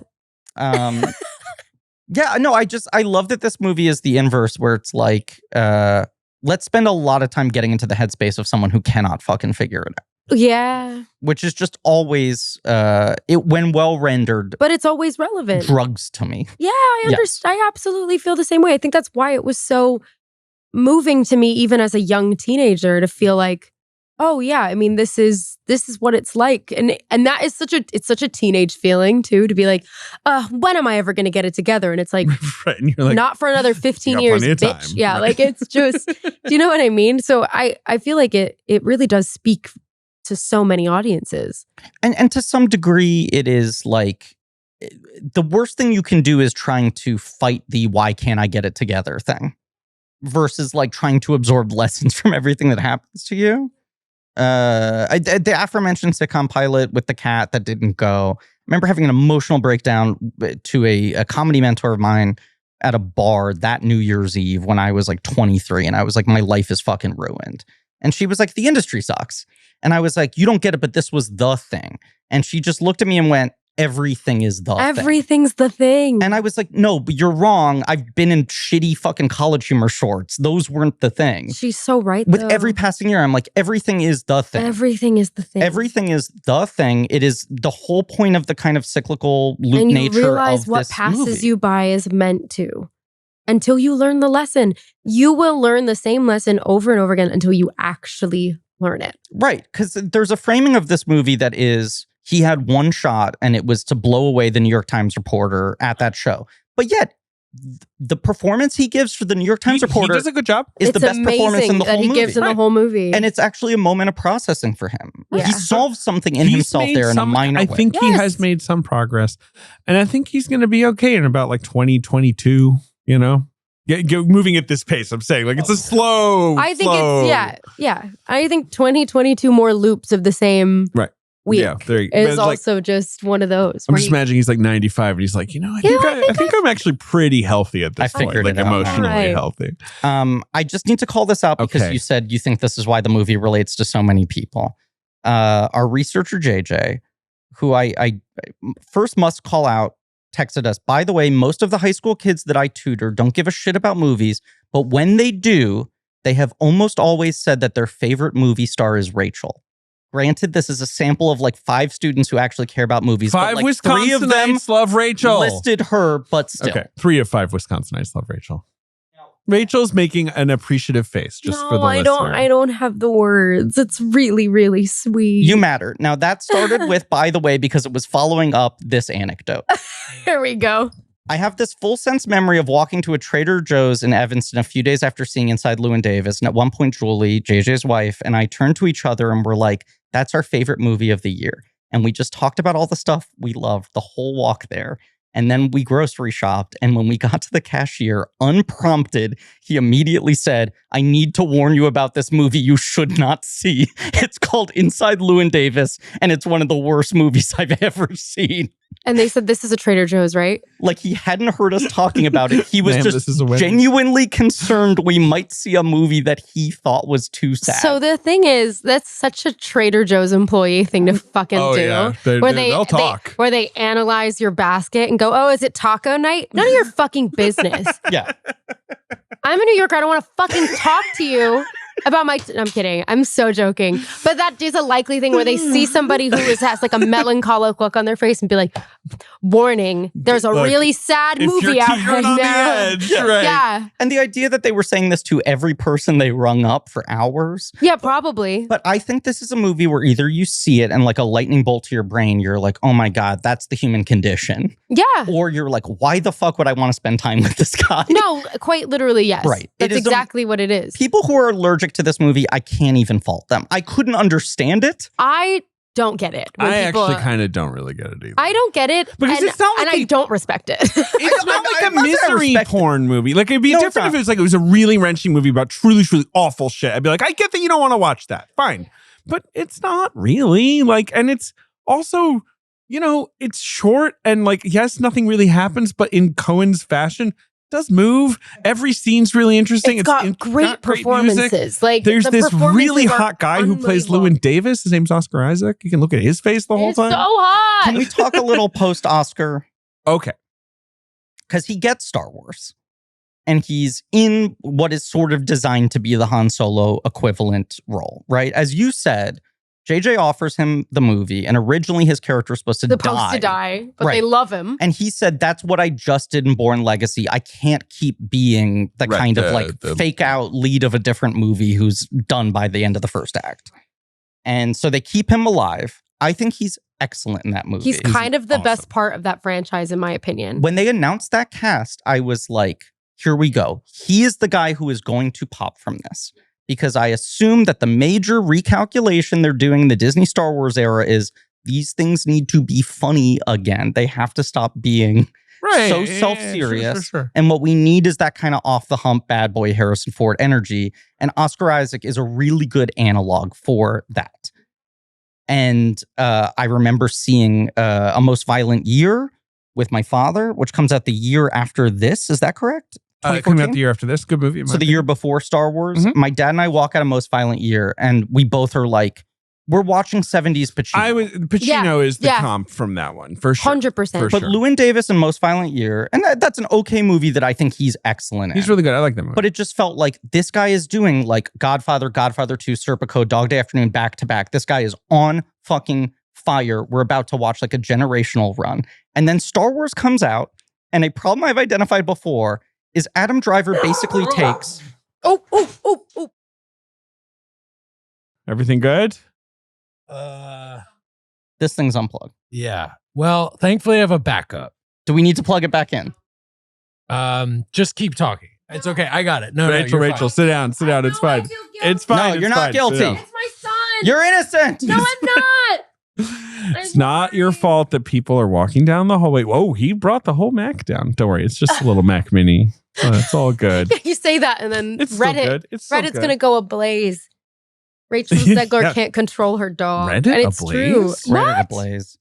It's just Sorry, Ben. funny to me that there was also this notion that like Star Wars was kind of a career dead end for people, right? That Harrison Ford was the only star like birthed by Star Wars. And even in the prequels, the people who had heat going in, it stalled out their career for a bit, like Natalie Portman and Ewan McGregor.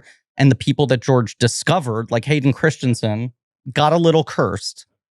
And then you're like, not only is the curse reversed here, but it's Darth Vader who becomes the totemic leading man. Yes. And that Adam Driver's run for the next 15 years is it feels like he absorbs You bring this up a lot. 1/4 of the roles that Oscar Isaac should have had. And I'm not saying that Oscar Isaac would have done them better, but it's like he took every serious leading man role and there was no space left.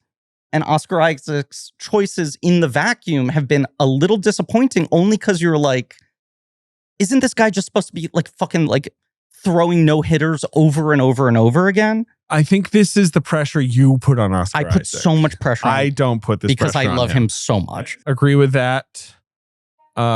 Sort of. I think Oscar's doing great. I love him, but I know what you mean. Oscar, the one thing you can always guarantee is that he's going to be the best thing in whatever he does. I haven't seen Frankenstein yet. Did you like him in Frankenstein, the Del Toro film? I know you just saw it. Here's what I'll say. I like Frankenstein and I like him in it. Elordi is the best thing in it. Sure. I love that for Jakey, He's though. incredible in it. And Elordi now has a little bit of that energy of Oscar Isaac in this era. Where And it's you're just like, Good. and this he's guy's doing stuff. interesting stuff. Right. Yeah. Um, Jake is great. yes. That's a talented I young think he's an actor. unbelievable actor. Yeah. That Um, makes me really happy. But there's something kind of so unique and special that is captured within this movie that is such a complete performance and feels so unique to him. As much as I wish he could have done this like 100 times, going back to the idea of like, why doesn't he sing more? There's something about this as just like one perfect document. Well, that's the thing. You want it to be a special moment because then if all he ever did was sing, it just wouldn't be as special anymore. We're going to play the box office game. Rachel, is there anything else we haven't touched on the movie. We obviously It's talked just plenty. great. It's just great. fucking great. A+. Can we shout out the sister scenes? Ugh. Because we didn't really touch upon that. And because there's a quote here that I love that I think encapsulates the movie so well. When she's talking to him about getting another job, he says to her, and what, just exist? Is that what we do outside of show business? We just exist? What so a good. fucking Fucking piece Bar. of to shit. say to his sister It's too. crazy. Yeah. Film was bought by CBS Films, of course, who I think did a fine job releasing it, and it made a little bit of money. They made 13 mil domestic, 32 worldwide. Oh. Like it did fine. That's actually really great It for got a couple 17 Oscar mil. noms. It only Right. the two. It But- got cinematography. Rapturously received, won a And prize sound. at Cannes. But like rudely snubbed in Best Original Song, Screenplay, obviously Oscar Isaac, egregious snub. The best original song category is very tricky though, because it cannot have been written, like For the words anything could not else. have been written first. Please, with Mr. Hunger Games- Spaceman was the one to put up. And Please, I believe they Mr. did. Kennedy. yes, Oh, Please, Mr. Case- oh. Kennedy. Sorry, yes. Hunger Games had that same problem. Yeah, because the lyrics were written in the book. It Oh. didn't count as original. That's actually really funny. That's It's really crazy. so stupid. That's Even so though silly. the melody was new. Not written. Yeah. Um, But yeah, so like that category can be very, very tricky. So if any of those like lyrics had been pulled from something that was well known or known at all, Right. And of course, it's a lot of folk music that's already extant. CBS Films, I was looking it up last night, basically releases their first film in January 2010 and their Extraordinary last measures. film in October 2019. Interesting. They are like 2010s. entirely a 2010s thing They had and a are few now bangers. completely defunct. sorry, who was this? What was the second nomination? It was cinematography and what? Sound, which I'll give it. you Yeah, know, that makes obviously- sense. Deserving. It's Yeah, just, yes. great sound. let's Lost throw to gravity 6 for more both. on there. Yeah, that makes sense. Let's throw Gravity. Carrie Mulligan in there.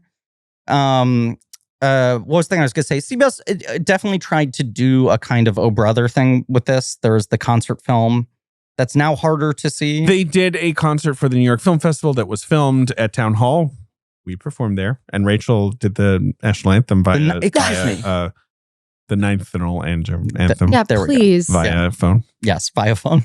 That was a Yes. true, like, we are wasting this talented woman's time. Not at all. for It was us. so much fun. Okay. Yep. Lenny was Very in it too. Got a standing course. ovation from the crowd. We made everyone stand up with their hands on their hearts. They were already doing it.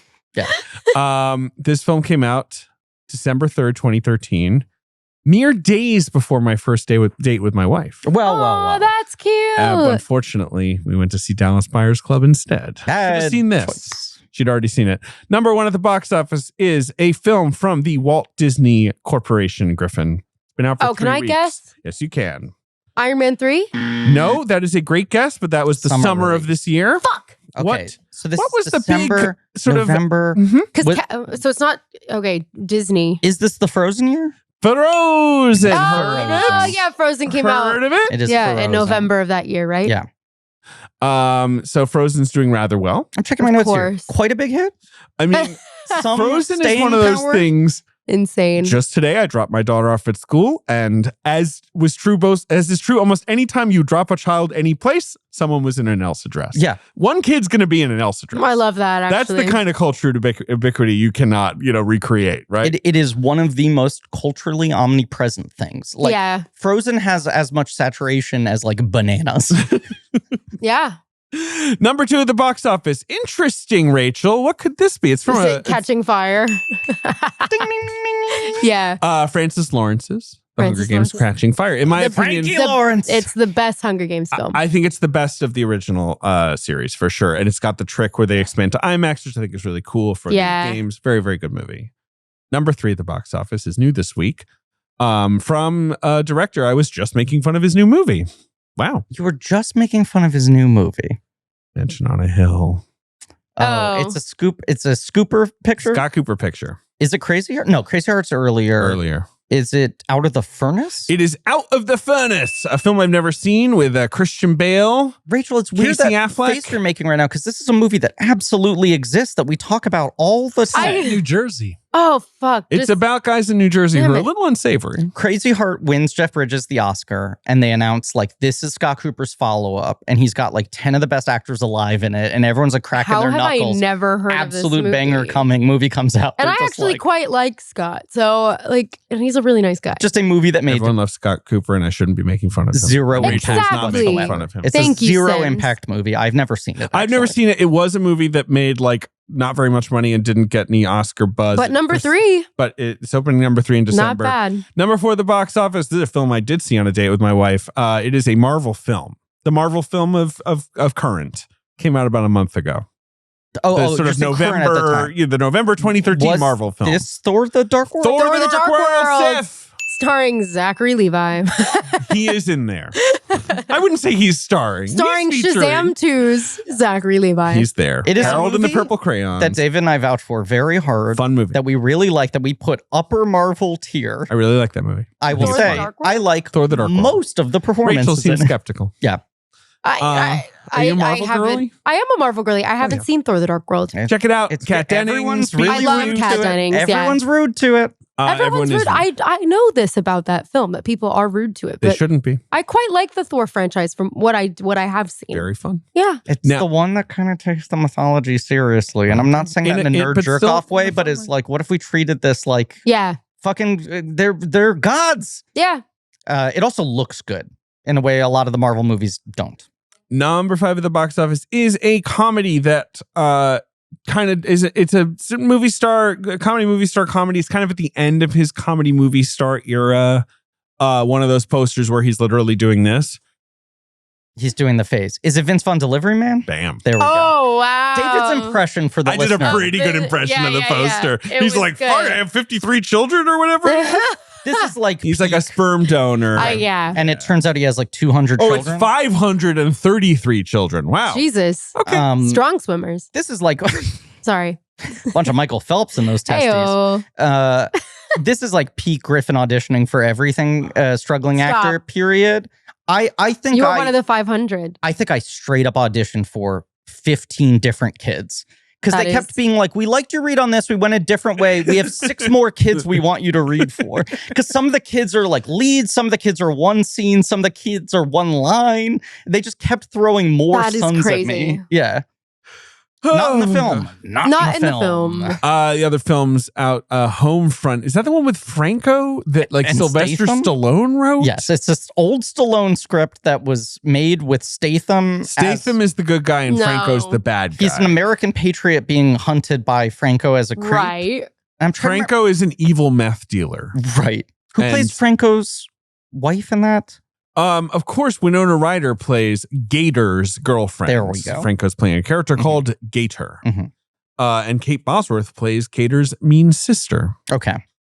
You got number 7. You got The Book Thief. Is that like an inspirational It is. Holocaust It is a Holocaust movie? film. It's Yes. a great book. Great book. The- I remember the big movies- bestseller. The movie's lackluster, but you got Jeffrey Rush in there, which is really great. But the GR's there. Is it a Yeah. Mark Forster? it's Was it Mark Forster? Did Mark Forster? it's really great. It's No. told. It's a Holocaust story told from the perspective of death.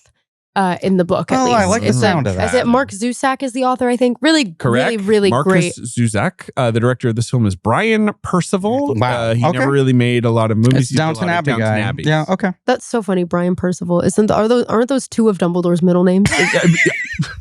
Rachel, Albus Percival, I believe you are I think correct. Wolf- Wulfric Brian Dumbledore. I think, and I am embarrassed to admit, I think without checking, I know you are correct. Dumbledore. Remember in the 5th book when he's just like, Harry just experienced a great tragedy. Watch How someone do die I make in front this of about him. me? I think I'm gonna ignore him all year. Exactly. That's my strategy. Number 8 at the box office is By the way, when's the FBI going to release the secrets of Dumbledore? They have that list. They're sitting on the files. All of Dumbledore's secrets. it's just so funny. There were 3 of those movies, and they were like, and the secrets will soon be revealed. Never, because this franchise is done. Number 8 is The Best Man Holiday. Good movie. The sequel to The Best Man. Yeah. Sort of legacy sequel almost. Yeah. No, definitely. Then number 9, in my opinion, wildly underrated drama Philomena. with Judi Dench, Still have nominated never for Best seen. Picture. Guys, I have a note from Judi Dench. What? And does it say what? Like, I rear-ended your car. Yeah. It's a post-it. She put it on your windshield. How did you know? What's your note is from not a Judi? dog. Can I just say this is the second time on this podcast that I'm revealing a note. Right, because you had a note from Barbara. From Babs. Right. Judy came to see Evita. And I went into my dressing room one that day rocks. and there was a beautiful blue note. And I was struggling to read it. She's got very chicken scratch writing, but apparently it's because her eyes had given out. And that was she has very poor eyesight. that at was this point. that Yes, was right. the line. The last line of the note was like, "Sorry for my penmanship. I can't see a shit." Essentially, is what she said. But it's the letterhead. I didn't like look, from the desk of I Judi didn't Dench. look at the letterhead. I was just trying You're to read reading this chicken note. scratch. Right. It was Judi Dench. And so now I have it in a double-sided frame. Did she And like you? She Is liked Evita? it. She liked it. Imagine the she note Just dropped the note Yeah. that I thought you the were. note said you were okay. shit in this. Basic. Yeah.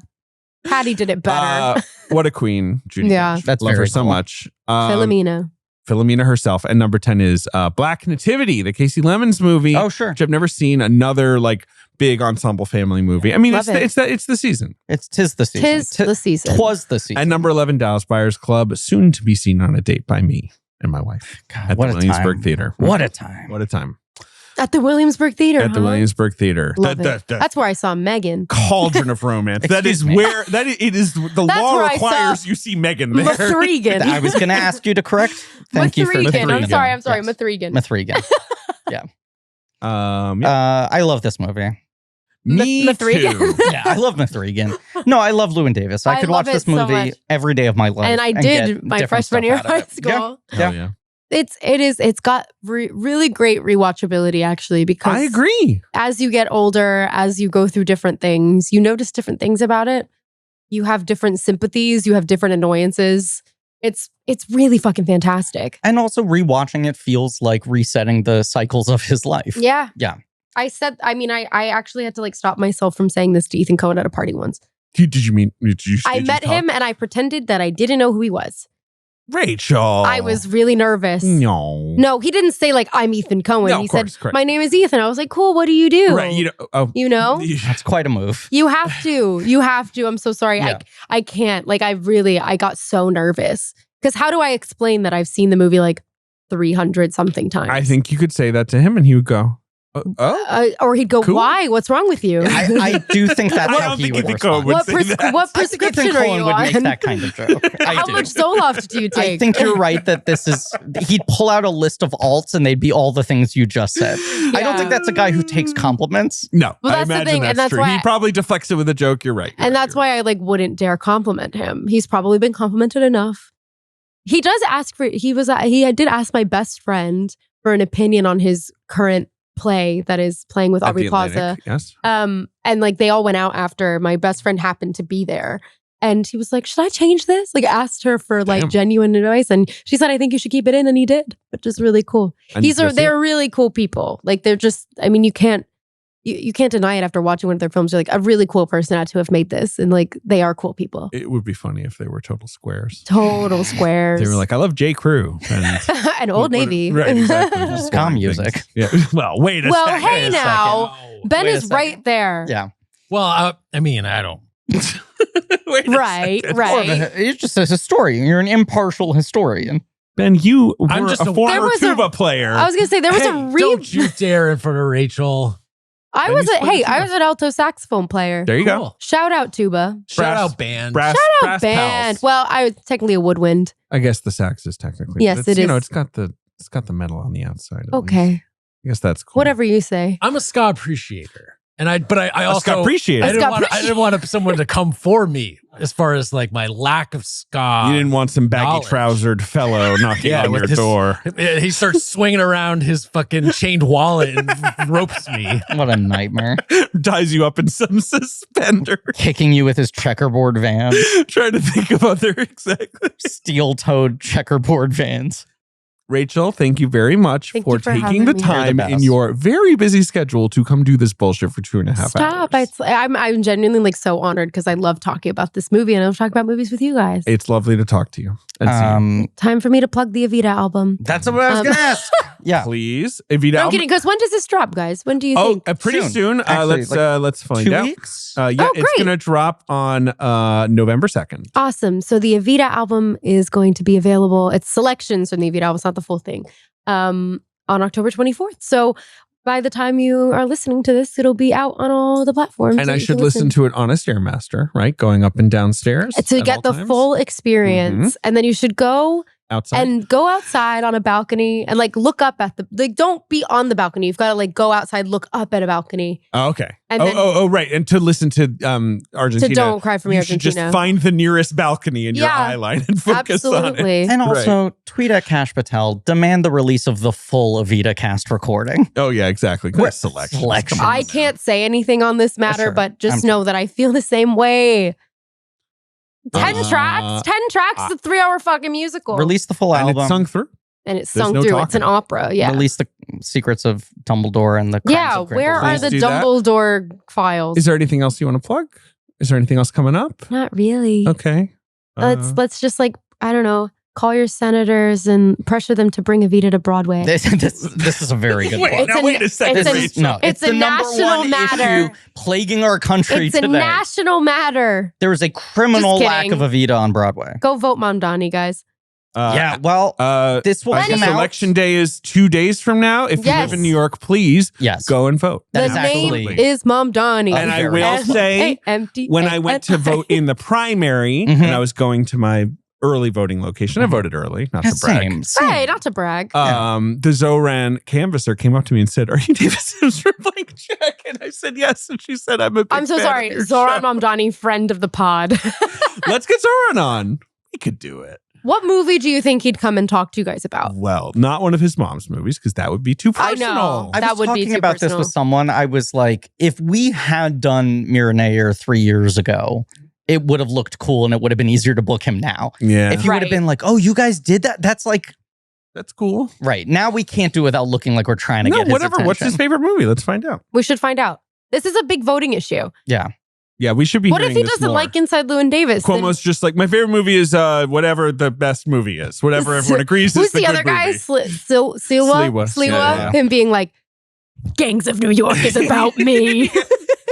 Sliwa was spitting bars at that debate. I'm I so cannot sorry. deny it. He When he was was like, obsessed 311 is with a the joke. parades. Yeah. The parade part where they were like, parade did you part. watch it? Oh, Where yeah. they're like, It is you know, what crazy. parades would you do? What parades would you boycott? And both Cuomo and Soren are like, what? And Sliwa was like, the mayor should be at all parades. Parades are the most important thing. I will never say no to a parade. I'd be at a parade. It was at 3 a.m. I'd be at the fucking parade. It's amazing. It's amazing. He's like, Anyway. I was shot at a 7-Eleven. Like, it's shit like that that really, I don't know. Maybe he'd be a friend of the pod. Does Zoran like Jumpin' Jack Flash?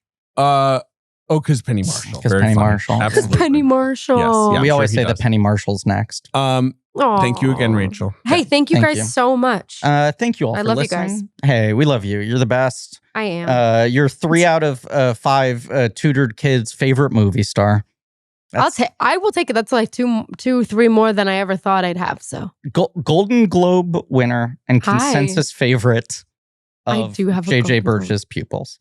aw, thanks, The JJ. great Rachel Zegler. Thank you all for listening. Please remember to rate, review, and subscribe. Tune in next week for Hail Caesar Ugh, love. Next week is Hail Caesar with Shirley Lee. with the great Shirley Lee returning to the show. Amazing. And I'm going to say this very quietly because I don't want him to get upset. David is very much OVL in that episode. You're off the Oh, am I? I don't remember. What'd you do? I don't know. I have no memory. Shirley gets it out of you. She Shirley's gets the my sillies pal. out of I'm you. sure Yeah. got I love very it. excited. I actually really love Hail Caesar, so that's great. Really good. It's a great movie. And as always, Detective Fart Man. Perfectly timed bark. Lenny's like, there's a fucking guy in the Lenny elevator. the Wonder Dog.